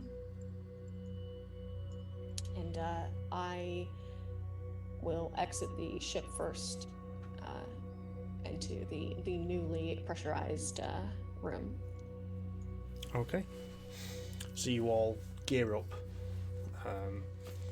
and slowly exit your ship, with Vic leading the way as squad leader. you head out, all kind of now congregate outside the ship on the in the loading bay, in the main kind of hangar. And again, as Magdalena described, it's quiet. It's very quiet. You all can feel that silence as you stand out here. It's also dark, with only your ship's lights kind of illuminating this place. Now, what do you guys want to do first? You're kind of just stood here in a small group.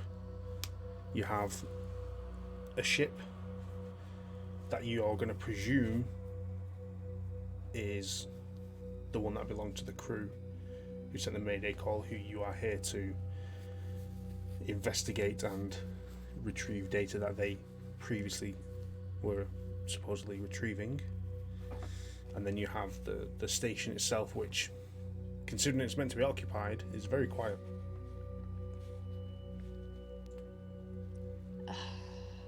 I like this even more or less now that I know how quiet this is. Something's not right. Something's very wrong here. With how quiet it is, I don't think Operation Lockdown is going to be that much of a difficult task now, but I think we should check out the ship. If that other crew retrieved the data, and it's on that ship, then this can be a real easy mission. But I'm worried that there might be something on that ship we don't like. What do you say, squad?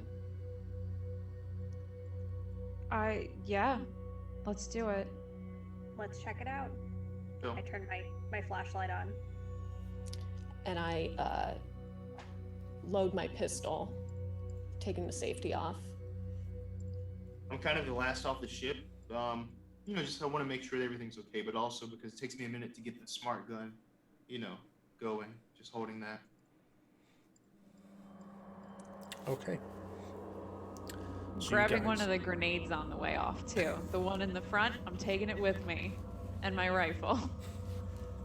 Sulu seems a little sad. It's just, wow. Stay. Cat just kind of plops down and sits there watching. So, you make your way over to this other ship. With the assistance of Magdalena's flashlight, you see written across the side the name of the ship, the Oxocilia, which in its kind of common name is called the Ox, which you kind of derive from the fact that the first letters are Ox. So this appears to be the ship you are there to deal with, or at least liaise with. You head up to it, and looking at it from the outside, doesn't appear to be any damage. You kind of make your way round the front, looking at the state of the ship, looking through the windows of the cockpit. Can't see anything of merit. Walk your way around to the other side, where is their entry, where one of the entry doors is, and you kind of stop, look, shine the flashlight, and it is open. It is kind of ajar, so the door is open, but only just.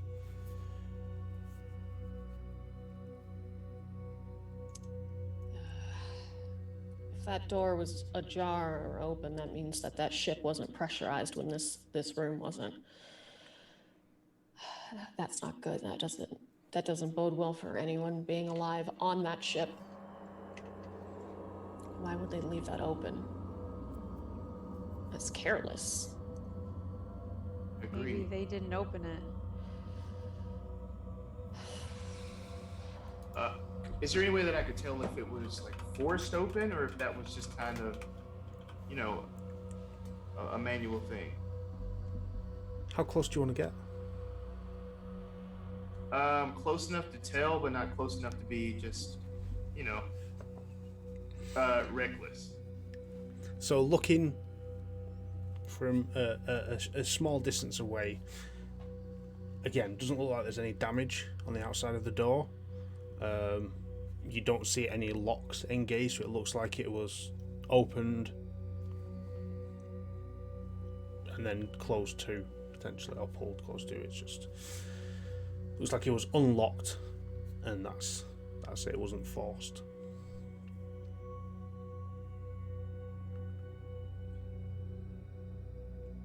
So what are y'all doing?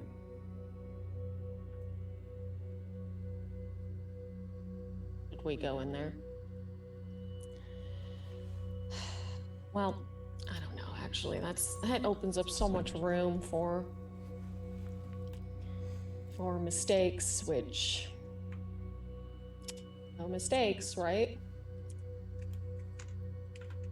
I think it would be a mistake not to get on, just because it's like you said, what if they have all the data on the ship already?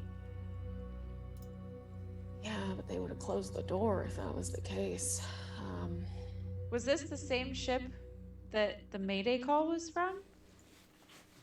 Yeah. They said they were a crew of the Ox, from what I could hear in that broken up Mayday call, so this is them. I thought they said that the ship was going down. It looks like they never left. Yeah. Yep. So I think we need something on there. Yeah, At least to right. know what happened to that crew. What if they were doing exactly what we're supposed to be doing right now? What if their mission was exactly what we're doing and they failed and they sent us instead in their place? That's what appears to be happening, if my powers of deduction are accurate. Well, if we go check out the ship, we do it together. I want coverage in the front, eyes on back. No going around blind corners. I want you to check first, confirm it's clear before progressing. Standard stuff, nothing new. Just be careful. Got it. Move as a team. Yep. All right. Who's covering back? I'll take back. Okay. Well, I'm the one who didn't ask questions, so I guess I'll take front. I'll be second in order with the flashlight. Yep. Yeah, Luke, Magdalena cover flanks as well. All right, let's go in. And I'm going to, with my pistol ready, going to approach the front.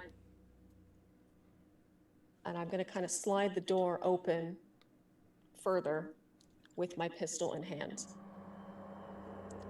And I'm going to check first my left, my right. Does this look clear? So, as you open the door, and you do hear an audible creak as the door opens, you kind of step forward, look left, look right, and we'll take a break there. So, No! for everyone watching, thank you very No much worries. so far. We are going to have a quick 15 minutes or so break whilst we refuel ourselves and prep for the second half of this. One thing I will say is thank you for watching. Don't forget to check out our sponsors, Session Zero Clothing, Norse Foundry, got DM with Roman Player Gear, and Mithril Armour. Speaking of Mithril Armoury, they are our giveaway sponsors, and we do have a giveaway for you all. So, today we are going to be giving away, as you will see, some lovely Tin 20s by Mithril Armoury. And for your chance to win these, all you need to do is type in the chat just once. You only have to do it one time. Marines, Marines. So if you type Marines in the chat once, you will be entered. And then when we come back from break, we will pick a winner, and then we will get those Tin 20s sent out to you. And they are really cool. They're like come in a credit card shape, and you unpop them and fold them all out. And yeah, you've got yourself a cool little metal metal D20. So, we're going to go and have a break, and we will see you all when we come back shortly. So, please stick around. See you all in a bit.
Hello everyone and welcome back to the Initiative Order and our show Delta Squadron Operation Lockdown, our alien RPG show. For those that stuck around, thanks. For anyone that's joined during the break, things are getting interesting. Make sure you watch the VOD on Twitch and on YouTube, which comes out tomorrow or so, to catch up on what you missed. But before we went to break, we set up our giveaway for the Tin 20s by Mithril Armory, which are now on screen for those watching, and we shall pick a winner. So let's see who has won. Boom. Omen Owl. Omen Owl, if you are out there, congratulations on winning the Tin 20s. If you can drop us a whisper on Twitch, we will get your information and get things sent out to you. Either drop us a whisper with your information, or jump on our Discord. We will post the link in there, so join the Discord, we'll get all your information there, or just drop us a whisper on here and we will get all that information from you and get those shipped out to you ASAP. Congratulations, well done. So let's continue where we left off in the story. In fact, I'll give you all a little recap. This is what is left of Delta Squadron, who now work as private contractors for Wayland Yutani Corp, doing covert operations. They have been tasked with a retrieval operation on some data that was previously retrieved by another group who were in the process of retrieving said data, and something went wrong. So Delta Squadron have been tasked with retrieving that information. During preparations for their mission, it was updated to an operational lockdown, which basically means retrieve data, wipe the slate clean. No evidence of anything involved, just complete blanket operation. No witnesses, no nothing. And then they had additional updates which told them that they were to retrieve the data and any assets pertaining to said data. What does that mean? Who knows? So they set off on their way. They stopped off at Gamino Station, a kind of refueling space station, and resupplied, tried to get some more info on what happened. Received a joke or two, maybe. Got what they needed and set off. They have arrived at the Mayday location, which was a small, kind of lesser used supply station that was an old place that was then replaced with Gamino Station, and they have entered it into the loading bay. As they've arrived, there is another ship parked up in there with no landing gear. They've managed to close the bulkhead doors, repressurize so they can walk around freely with air, and they have decided to start searching this ship. They've looked on the side and it says the Oxocilia, which was the Ox, which was the ship in the Mayday call. They have worked their way around, and squad leader Sergeant Vic Reed has opened the side door that was only slightly ajar. Stepped in, looked left and right, and that's where we went to break. So Vic Reed, as a squad leader and a long-serving member of the Colonial Marines, an elite officer, you stepped in, you looked left and right with your firearm. You didn't look up, you didn't look down. Very foolish for a sergeant to do. You look around and you don't really see anything looking left and right. You just seem to be entering what appears to be a corridor way within this ship. Clear from what I can tell, but keep your wits about you. I very, very carefully put one foot in front of the other, stepping very lightly. My eyes are darting all around this corridor, looking for any cubbies or turnouts. I slowly start leading my team further in. Okay, make me an observation check. Oh boy.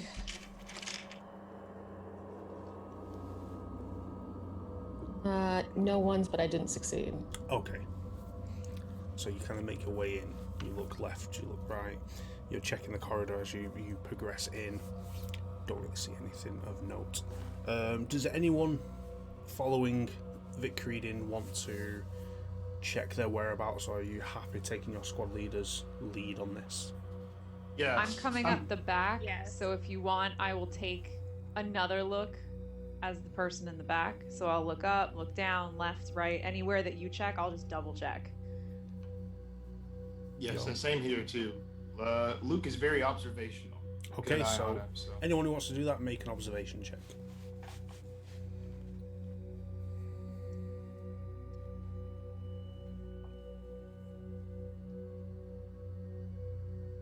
One success. So what's the deal with failures? Like, if you get any failures, it's a failure? If you don't get a 6, it's you don't succeed. 1s on normal dice mean nothing. Oh, okay, gotcha. So yeah, success. Okay. No success. Okay.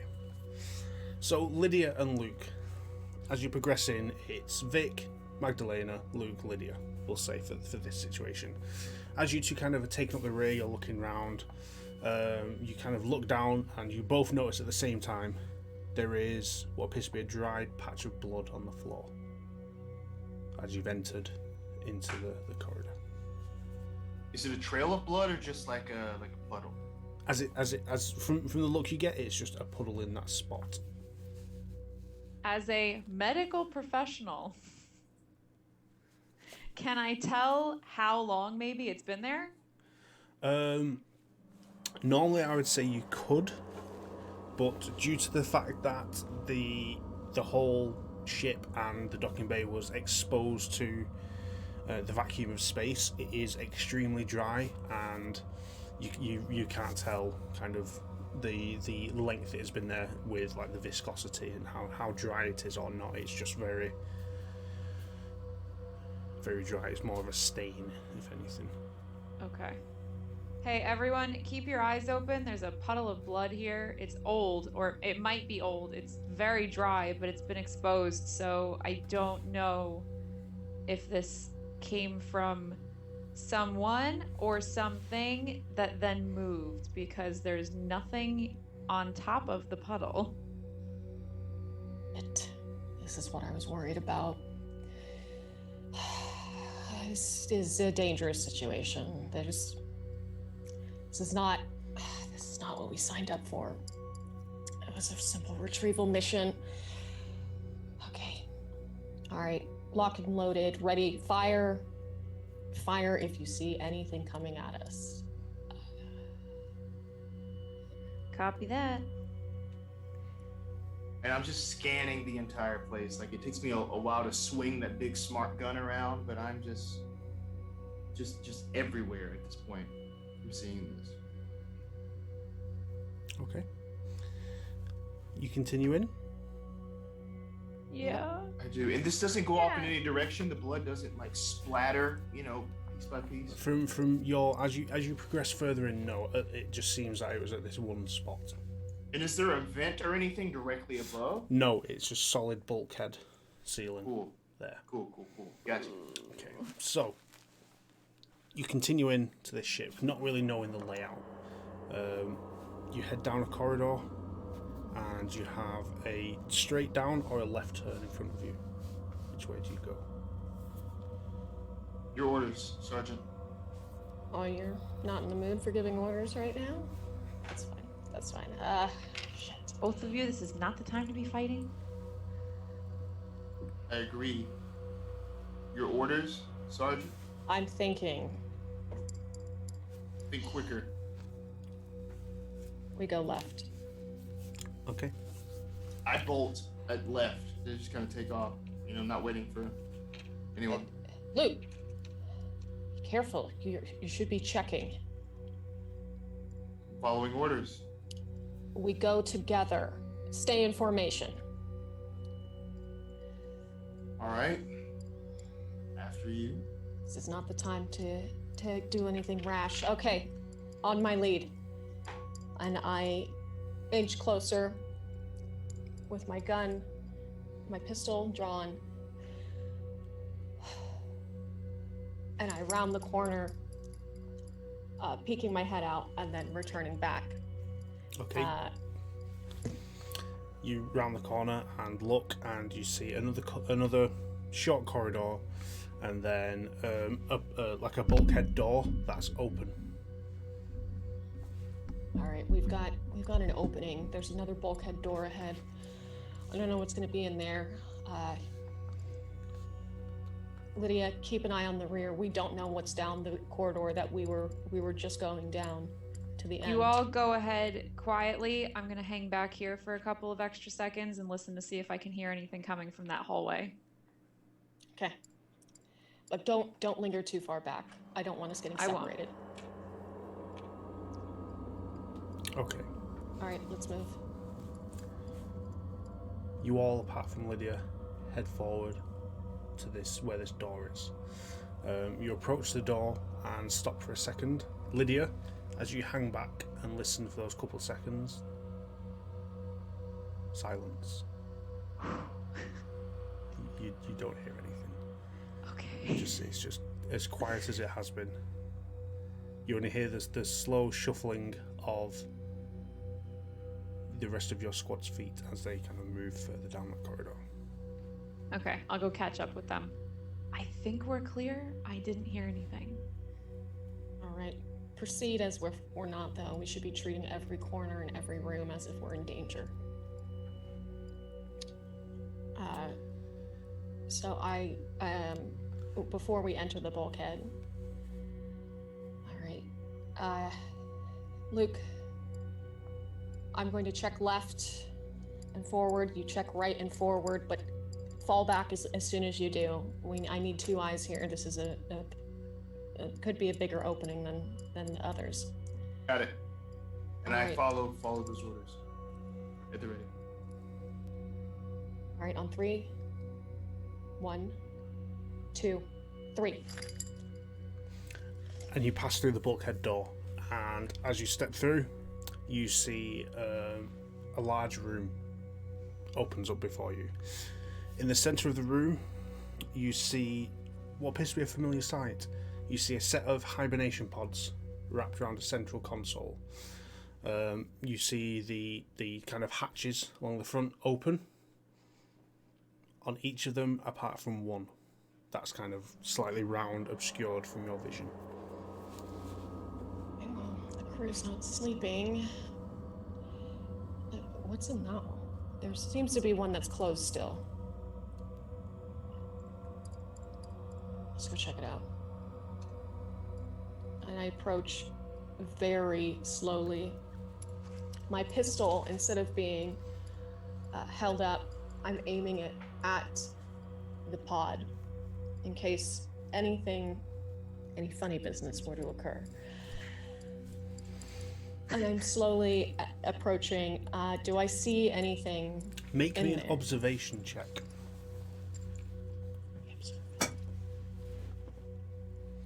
I'm unsuccessful. Unsuccessful. Okay. As you approach, you don't immediately notice anything. As you take those couple steps closer, and you get within a better viewing range, you pause. Looking at the stasis pod, you see that the glass hatch that covers it is shattered, and there is a hole about that big in the middle of it. Looking inside, you see a body. You see a semi-decomposed body. Now, before we move on, how close is everyone to Vic at this point? I would have been slightly behind everyone because I was coming in after listening to the hallway situation. Yeah, I'd be about 2 feet behind Okay. Vic with the flashlight, trying to help navigate. And Luke? Yeah, I'm another couple of feet behind Magdalena. Okay. Vic, you take a point of stress at this point as you see a semi-decomposed body in this hibernation tube. is this? What did this? What? Oh my god. Oh my god. This is wrong. This is wrong. This is the crew. What's going on? There's a body in the pod. There is a body in the pod. Like a dead one? Yeah, a dead one. Something busted out through the center of this pod. It looks like it came from the corpse. What the what? I've never seen anything like this. I've never seen anything like this on any of my tours or anything. Wait, you're sure something came out, not in? I'm looking at the glass, and I mean, there's glass on the floor. I think this came from inside the pod. Huh. I would like to go take a look at the body. Yeah. Make me a medical aid roll. Whoa, that's a lot of D6. That's a good thing. Joys of this system. There's a lot of dice to roll. Careful, Lydia. I got like 3 6s. Okay, that's good. Good. Okay, so stepping closer, Lydia, and examining the body. Now, you're no medical expert, let's be honest. No, but I've seen some shit. You've seen some shit. Lydia being the group's medic, not a profession, but thrown into that role.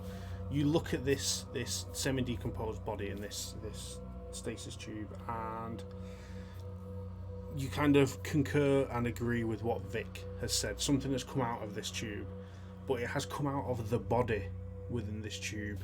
There's a large hole in the centre of this body's torso that appears to have burst open and erupted. There is organ tissue decomposing outside of the body that you can see, and the hole again is about a similar size to that of the hole that is in the glass.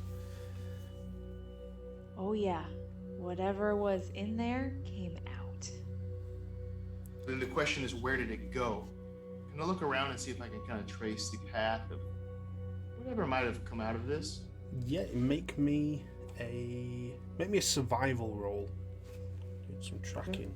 And I will also say, Vic and Lydia, whilst you guys are up close to this pod now, you can see that there is a name tag across the top of the pod that names the person who was here, and the name on the pod says Joshua Plant. 1 success, yes. 1 success. Okay. Looking around the room, looking around the area of this pod, you don't see any tracks. Whatever came out hasn't left a trace anywhere that you can see. Does the name Joshua Plant sound familiar to anyone? Not to me. Not to me either. Me either. Nope. Vic, if you want to make me a Comtech roll for this, I'll say you can grab your data pad and kind of flick back through the dossier for the job and see if there's any information there. While I might not recall, I'm going to see if maybe I can pull up something from what we got. Ah, 2 6s. Okay, so looking back through the data pad, you manage to kind of check through some files that you kind of skimmed over previously and didn't pay attention to, but there was a list of names of crew members involved in the original mission. Joshua Plant was the medic of the previous mission. And grimly I look at Lydia and then the rest of the squad, and he was of the prior mission. This was their medic, which does not bode well for the rest of his squad, wherever they might be, if they're still alive. I have a feeling maybe I have nothing this time. I have a feeling that what we're looking for It's probably not going to be in this ship. Well, that's the thing. What's the... So what is the chain of events here? When did the pressure go off in the bay? Did they have time to get from the ship to inside? Like, Well, what are you looking at? judging by these hypersleep pods, whatever hit them must have hit them pretty early if the medic is still in the pod. Yeah. Or it could have hit them on the way out. I don't know. I've never dealt with something like this before, okay? Like, shit, I've seen battle, but this is different. And as you say that, Vic, as you shout that, you all hear from an adjacent room to this stasis room, a slight shuffle sound. Oh, hell no. Yeah, automatic spin. Automatic. Yep, absolutely. I don't even think about In it. that way. Yep. The fuck is that? So the next thing I was going to ask was, do we know if we can power their mother on? Well, I guess we'll have to figure that out when we can find the command system. But we have slightly more pressing matters right now.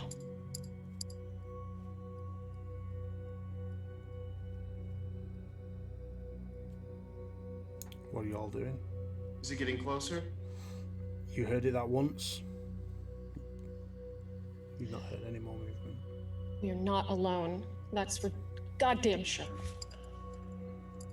Well, I would assume that whatever came out of this person is now somewhere in the ship. We heard something. We gotta nip this in the bud right now. Well, it's your orders, Sergeant. God, this is putting everyone in way more danger than I wanted to. We need to find out what that was. We can't just let it go. I agree. Yeah, you're right. Look, I know I'm Sergeant, but this pistol is not going to do much. Hey, I got you. I know. And we picked up something back at the station, right, Lydia? I stick my hand in my vest and I come up to Vic and I pull one hand off her pistol and put the grenade in it. Oh. Well, Zulu's gonna be missing that's for sure. All right. Don't worry, we all got you, and so does this ball of happy. And there's an extra in the back for Zulu. Great. Well, that's a better fate than having our chests exploded in hypersleep, blowing the ship up. Anyways. Let's advance. So, you guys move towards the area you heard this sound from.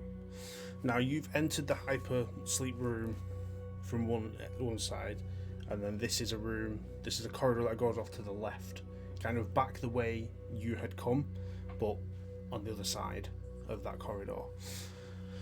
Moving down, the corridor continues straight on, and there is an open door to the right. As you slowly approach this junction, you hear the shuffle sound again from within that room, but not advancing anywhere. It's just kind of there, and it's only faint. I unsheath my knife with my other hand and kind of stand at the ready. Does it sound like boots or anything, or? You're not 100% sure. It's slightly muffled.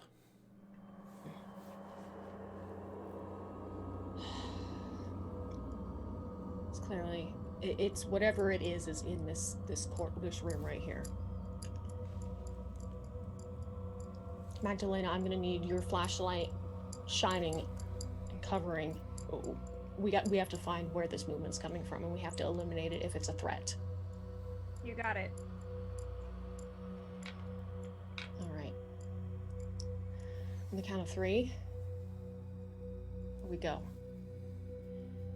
1, 2, 3. I'm around the corner, following the light. You're around the corner, following the torchlight into this room. Immediate reaction as you look into the room, you kind of scan it quickly. Appears to be a storage room. You see kind of crates and barrels lined up on either side, and on the far wall you see a large cabinet, kind of 7 foot by 3 foot wide, with two doors closed. Shit. And you hear a shuffle in the cabinet. Look, another option is we leave this ship, we close it, we seal it up. Whatever's in there isn't human. The ship has been depressurized for far too long. I say we get to it before it gets to us. If we try to run now, this thing could follow us. Right? Maybe? We got the guns. We take it out. We don't even know what this thing is. Well, we sure as hell don't know if we can outrun it.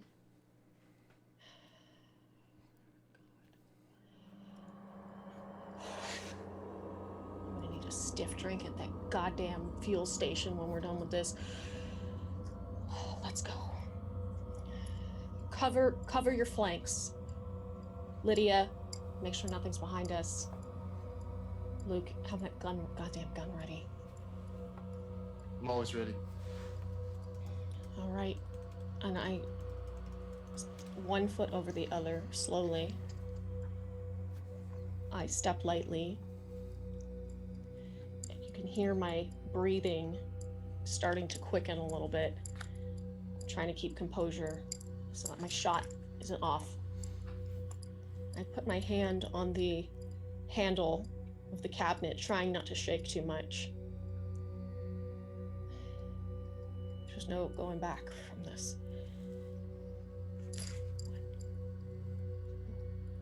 1, 3, and I open the door. Okay. I don't like that, okay. As you all prepare yourself, guns at the ready, Magdalena with the torch at the ready as well, shining on the cabinet.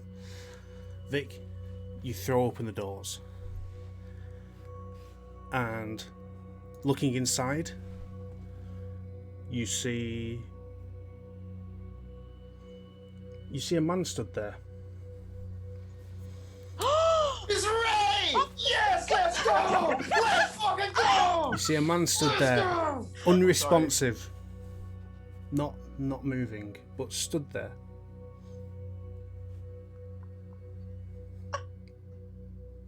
Sweet honey iced tea, what is that? I don't know. How did it survive a depressurized ship? Hold on. I'll go up a little closer. Not too close. Hey! I'm a medic. What's your name? Oh, fuck that. And I just start backing up. Magdalena, do you still have your knife ready? You got it. What is happening? Lydia, what's going on? I have never seen anything quite like that. Holy shit. Lydia, make me an observation roll. Okay.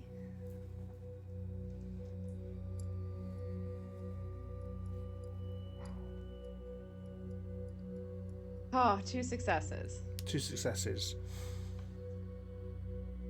You've seen something like this before. You've read something about something like this before. This isn't a human.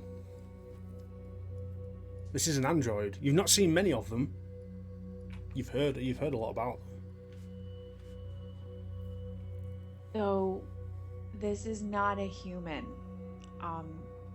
This is an android. I don't know if we'll be able to get any information from this.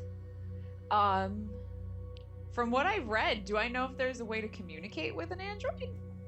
Try speaking to it. Maybe we could do some repairs. We can try. Hey. Hey.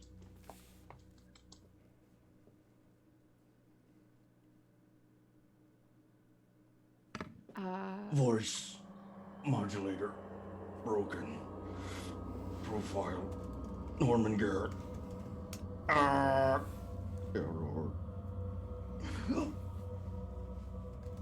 Where's our crew? That's what we'd like to know too. We were sent. Were you a part of the Ox?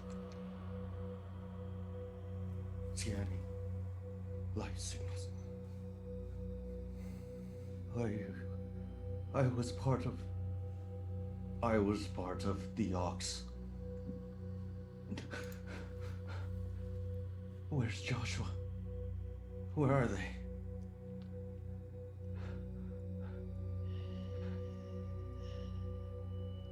Captain. Bishop. Stevie.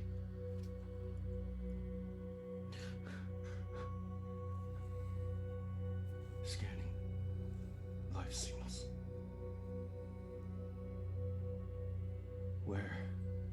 Where are they?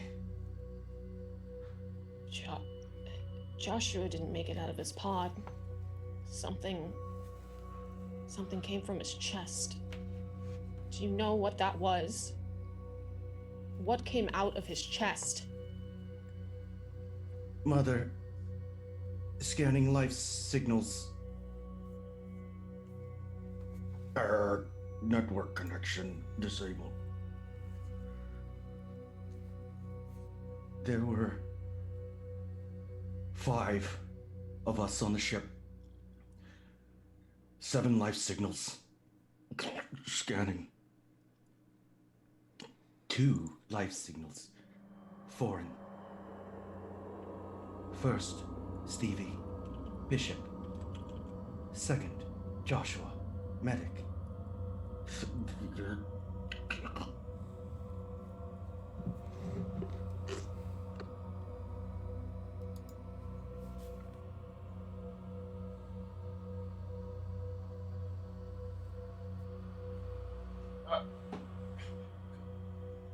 Can we repair? Is there anything we can do?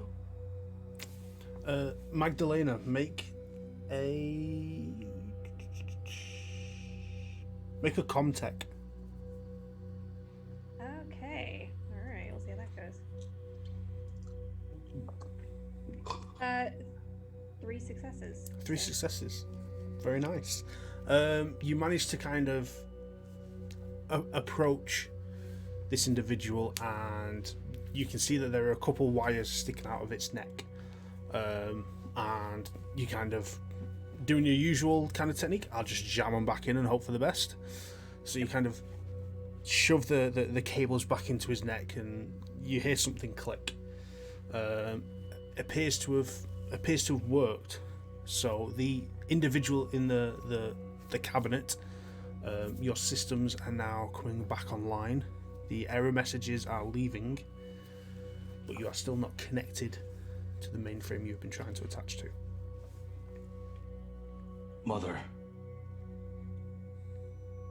No. Hi. Norman Garrett. Nice to meet you. Hi, Norman. Hi. I'm Vic, squad leader here. We You're were squad sent. We were sent to basically follow up your mission, I guess. Your crew was sent before ours to retrieve something for Wayland.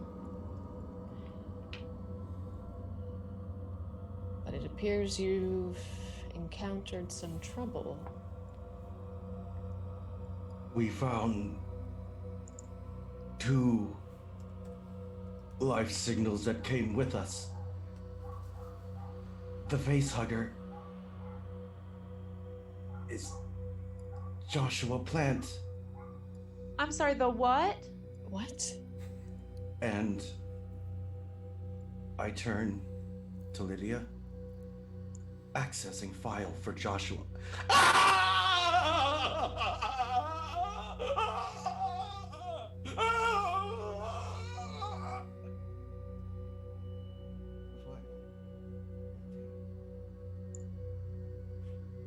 watched him.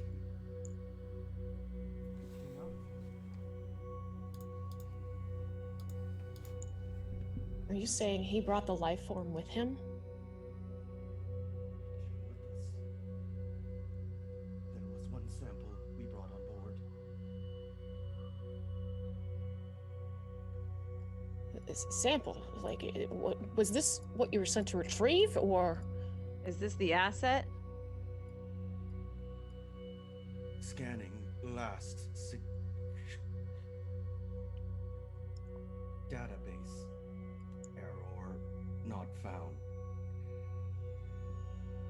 Data information I do not have.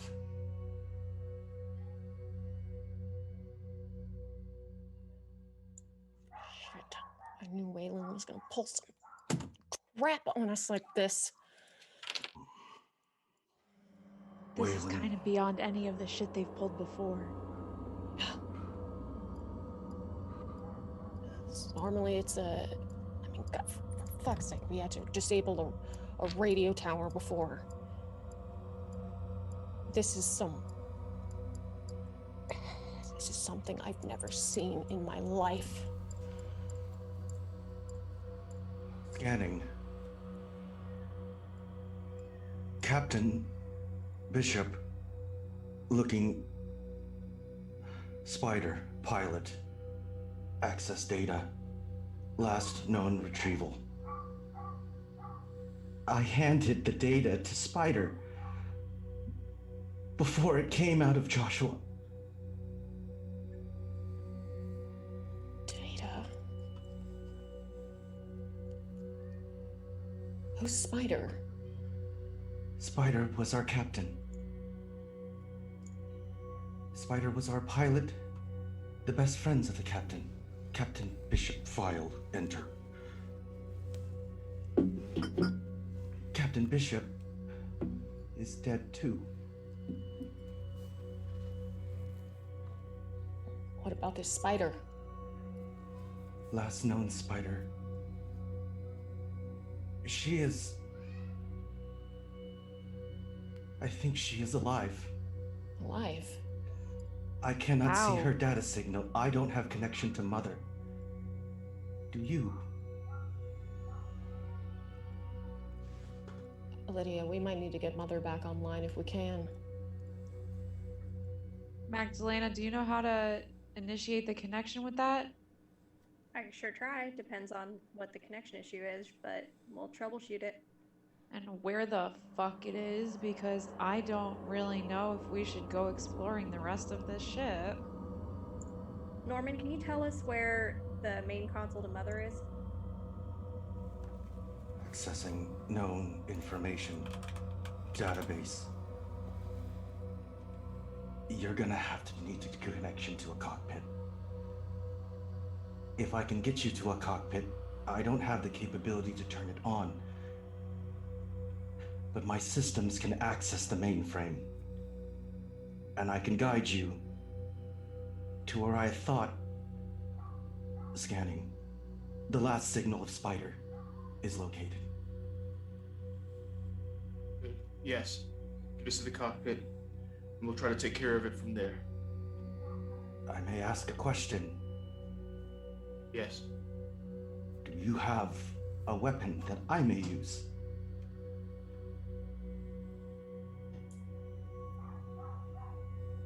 I've got a grenade if you know how to use it. I don't know. Vic. He's not a cat, that's for sure. I mean, I can hold on to the grenade. Norman, you know what? We can keep you safe. Scanning. There is another life signal on board. What do you mean another life signal? Where? Scanning. and I put my hand up. Can I show you an image of a face hugger? Except this one is a lot bigger. This one has ridges that go all the way down to the back of the spine, and this one has a bigger faceplate that goes at the front. What is that? Where is it? Unknown whereabouts. Shit. But it's still on the ship. That is correct. I would assume so. I was attacked by one of those things. Showing image. And I show you a scene of me finding our mechanic's body on the ground, and a black, large creature hits me in the head, breaks my neck, and you see me go offline. And that's what I play for you.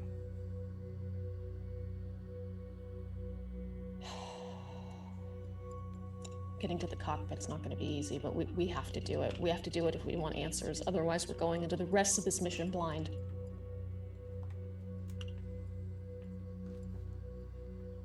Norman, was your entire crew android, or were you human? What was the deal there? Scanning. I am an android. I am the latest model. I am completely self-aware. And then for what I know, I was the only android on our ship.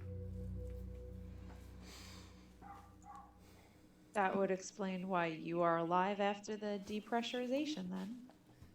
It must also explain why my life force was not picked up when we were scanned. Scanned? You were scanned by something else? The Oxford scans us when we come on board for life signals. It's scan 7. There were supposed to be 5.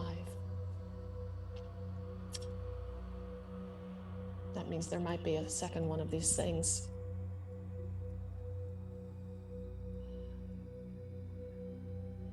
Lydia, I notice you have medical equipment on. Yep. They'll scream. I watch them scream. Your crew or these things? Both. I had to watch them tear my friends apart.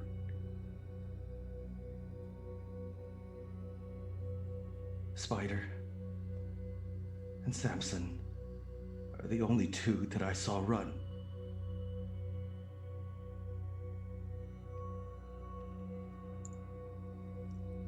Listen, none of you have to worry. If something attacks us, I know how to sew a limb back on. Fuck. Very comforting. We need to get to the cockpit.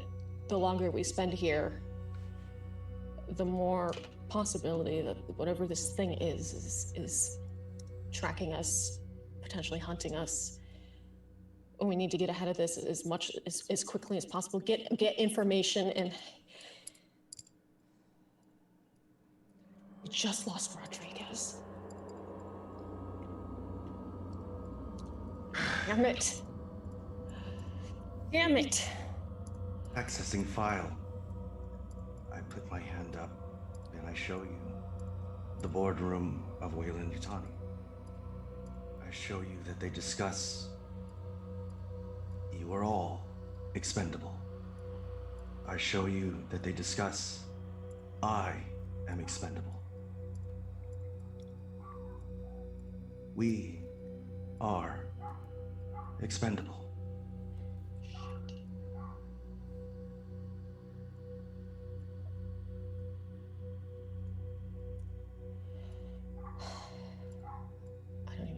just keep doing this mission. If there is a chance Spider is alive, I must look for her. If there's soldiers alive, we need to bring them back safely. Could there possibly be anyone alive? This whole thing's been depressurized for months. That's a good point. Whatever this thing that Wayland Yutani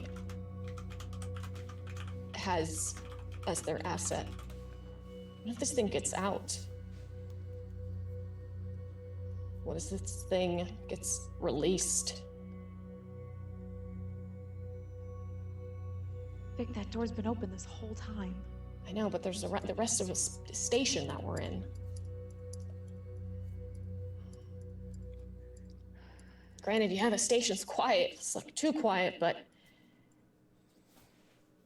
there's other spots within this that I know. Generally, way stations. It doesn't mean the whole thing's been depressurized. This ship itself, I think the only thing we're gonna get out of this thing is access to the mother database. But once we get that, we get off of this goddamn space hunk and into that station and look for survivors. Let's do it.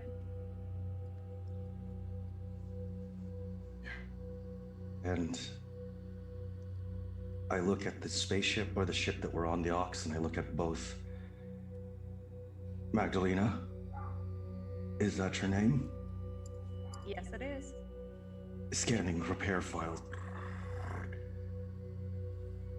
Classified. Mother is in the cockpit, in the station. Accessible there. Got it. So it sounds like we can leave the ship, go into the station, access Mother that way. Correct? That is the last known signature I have of Mother. All right, Sergeant Creed. Walk off this ship and into that station. All right. All right, form up formation. Cover Let's rear go. flank, and I'll lead through front. And very carefully, crouching to make less noise. With instead of my gun being held at the ready, I'm aiming it in front of me. As I look around, I start to lead our way out of the ship and back into the hull. Okay, so as a unit, you very calculatedly make your way out of the ship, tracing the steps you made in, going the exact same route out as you came in. You do so without issue. You get off the Oxocilia without an issue. You get on to the loading bay, the docking bay, and again, it's eerily quiet. No sound. You slowly make your way to the doors that would lead out of the docking bay into the station. On approaching these doors, they are closed. There is a small terminal next to the doors that you can access that will assist in opening and gaining entry into the rest of this station. Who would like to interact with that console?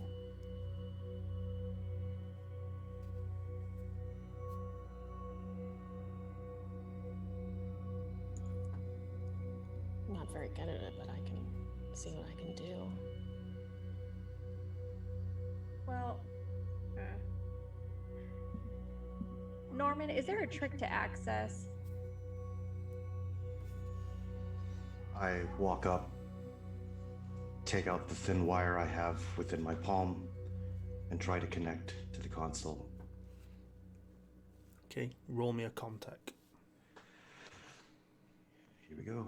Contact. This is wild. 3 successes. 3 successes. So literally within a moment, Norman attaches the wire. His head kind of stutters for a second, and the door's open. Hell of a better job than I could have done. Thank you, Norman. You're welcome. All right. Let's head in. Move out. Let's do it. So, you head into the space station. You have a wide set corridor in front of you that kind of snakes and bends to the left. You very slowly, in formation, walk down this corridor. As you get to the point where it bends, you all pause, take a second, and then turn the corner. In front of you, you see the shape of the corridor change. Instead of being simple metal panels, grating, it now has a more organic look to it. You see that it has curved into a more circular corridor. There appears to be a kind of spine-like structure along the ceiling. There is there's organic matter across the floor, the walls, the ceiling, creating this new shape of corridor. It has ridges, it has curves to it, it has built-in little shallow alcoves. It is completely foreign to anything you have seen. It has, again, I say again, it has an organic feel to it, as if it is a non-natural material. And as you kind of bend that corner and look down this further corridor in this completely alien formation of a shape, you hear kind of echo from the far end of this corner this sharp, high-pitch shriek, almost to a point of a squeal, that reverberates through this tunnel, and as it hits you, you all gain a level of stress, and that's where we're going to end the session. So, just want to say thank you everyone for sticking around and watching the first episode of Delta Squadron Operation Lockdown, our Alien RPG series that we have now launched. Big thanks to Ray for hanging on by to join at this pinnacle moment. Again, Sorry for freaking out when I saw you, Ray. I was just excited. Oh, dude, I was so excited to see you all. So good. so before we sign off, again, I just want to give a shout out to our sponsors, Session Zero Clothing. Use the code ORDER for 15% off. Norse Foundry, amazing dice makers. Use the code TIO15 for 15% off anything you order from them. Roaming Player Gear, which is owned by our good friend here, Ray, got a DM. Carnaby 20 gets you 20% off there. And another big shout out to Mithril Armory, who are our giveaway sponsors. Thank you very much for that, and well done to Omen Owl for winning the giveaway. Again, we'll get all that stuff sent out to you. Thank you all very much for watching. Please keep an eye out on our socials for up and coming games. I will shout out this coming Thursday we do have a very special one-shot on the channel. It is a show called it's Mythical Melee, but this one is Mortal Kombat edition. So we will have Renee from Dragon Rock Design, who are an amazing D&D supplement creators. We'll be running a group of players, we will say, basically the cast of Mortal Kombat, as in we have Sub-Zero, we have Scorpion, we have Melina, we have Katana, in a 4-way PvP little ditty, shall we say, for Mortal Kombat, which coincides with the release of the film, which is out on Friday. So if you watch on the East Coast, when the one shot ends, the film is released, so you can go ahead and watch the Mortal Kombat film. We have that on Thursday. And then we have a few more shows coming up in the week, so keep a look on our social media, and all the dates will be linked there, along with the date of the next episode of this, which is in 2 weeks. Again, thank you all very much for watching. One thing I just want to shout out at the end is we are ambassadors of Jaspers Game Day, who are an amazing charity doing work for teens in awareness and prevention of suicide prevention. So please give them a check out, and check out all the other causes we've worked with and promoted. And again, last thing before we go, just to give everyone their own little 30-second shout out. So we'll go around the room and everyone can promote themselves. Taylor, you first. Okay. If you guys want to subscribe to my podcast, it is the Barbarian Barbie Podcast. I'm on Instagram at the Barbarian Barbie. And I also have a code for Down Under Dark clothing. It's Barbie15, and you'll get 15% off your order for all your Very D&D nice. related clothing. Nice. London. I am going to learn to unmute myself. Okay, yes, I'm London. Check out Spot Hidden Tuesdays. We play Call of Cthulhu. At the end of the month on a Friday, I believe, I'll post about that on our social medias. We're having Mark Mir on from Mass Effect and from his, improv comedy and all that stuff. Very excited. Check it out. Call of Cthulhu. Nice. Lovely. Ayla. All right. I'm Ayla. You can find me on Instagram at Assistant Ayla, and I'll be back again in 2 weeks as Magdalena in this game. Yay. Liz. Yeah, you can find me at Lizifer on Instagram primarily, and then I stream also too Sundays on Meta Initiative as a tiefling wildfire druid Azar. Nice. Very nice. And then finally, Ray.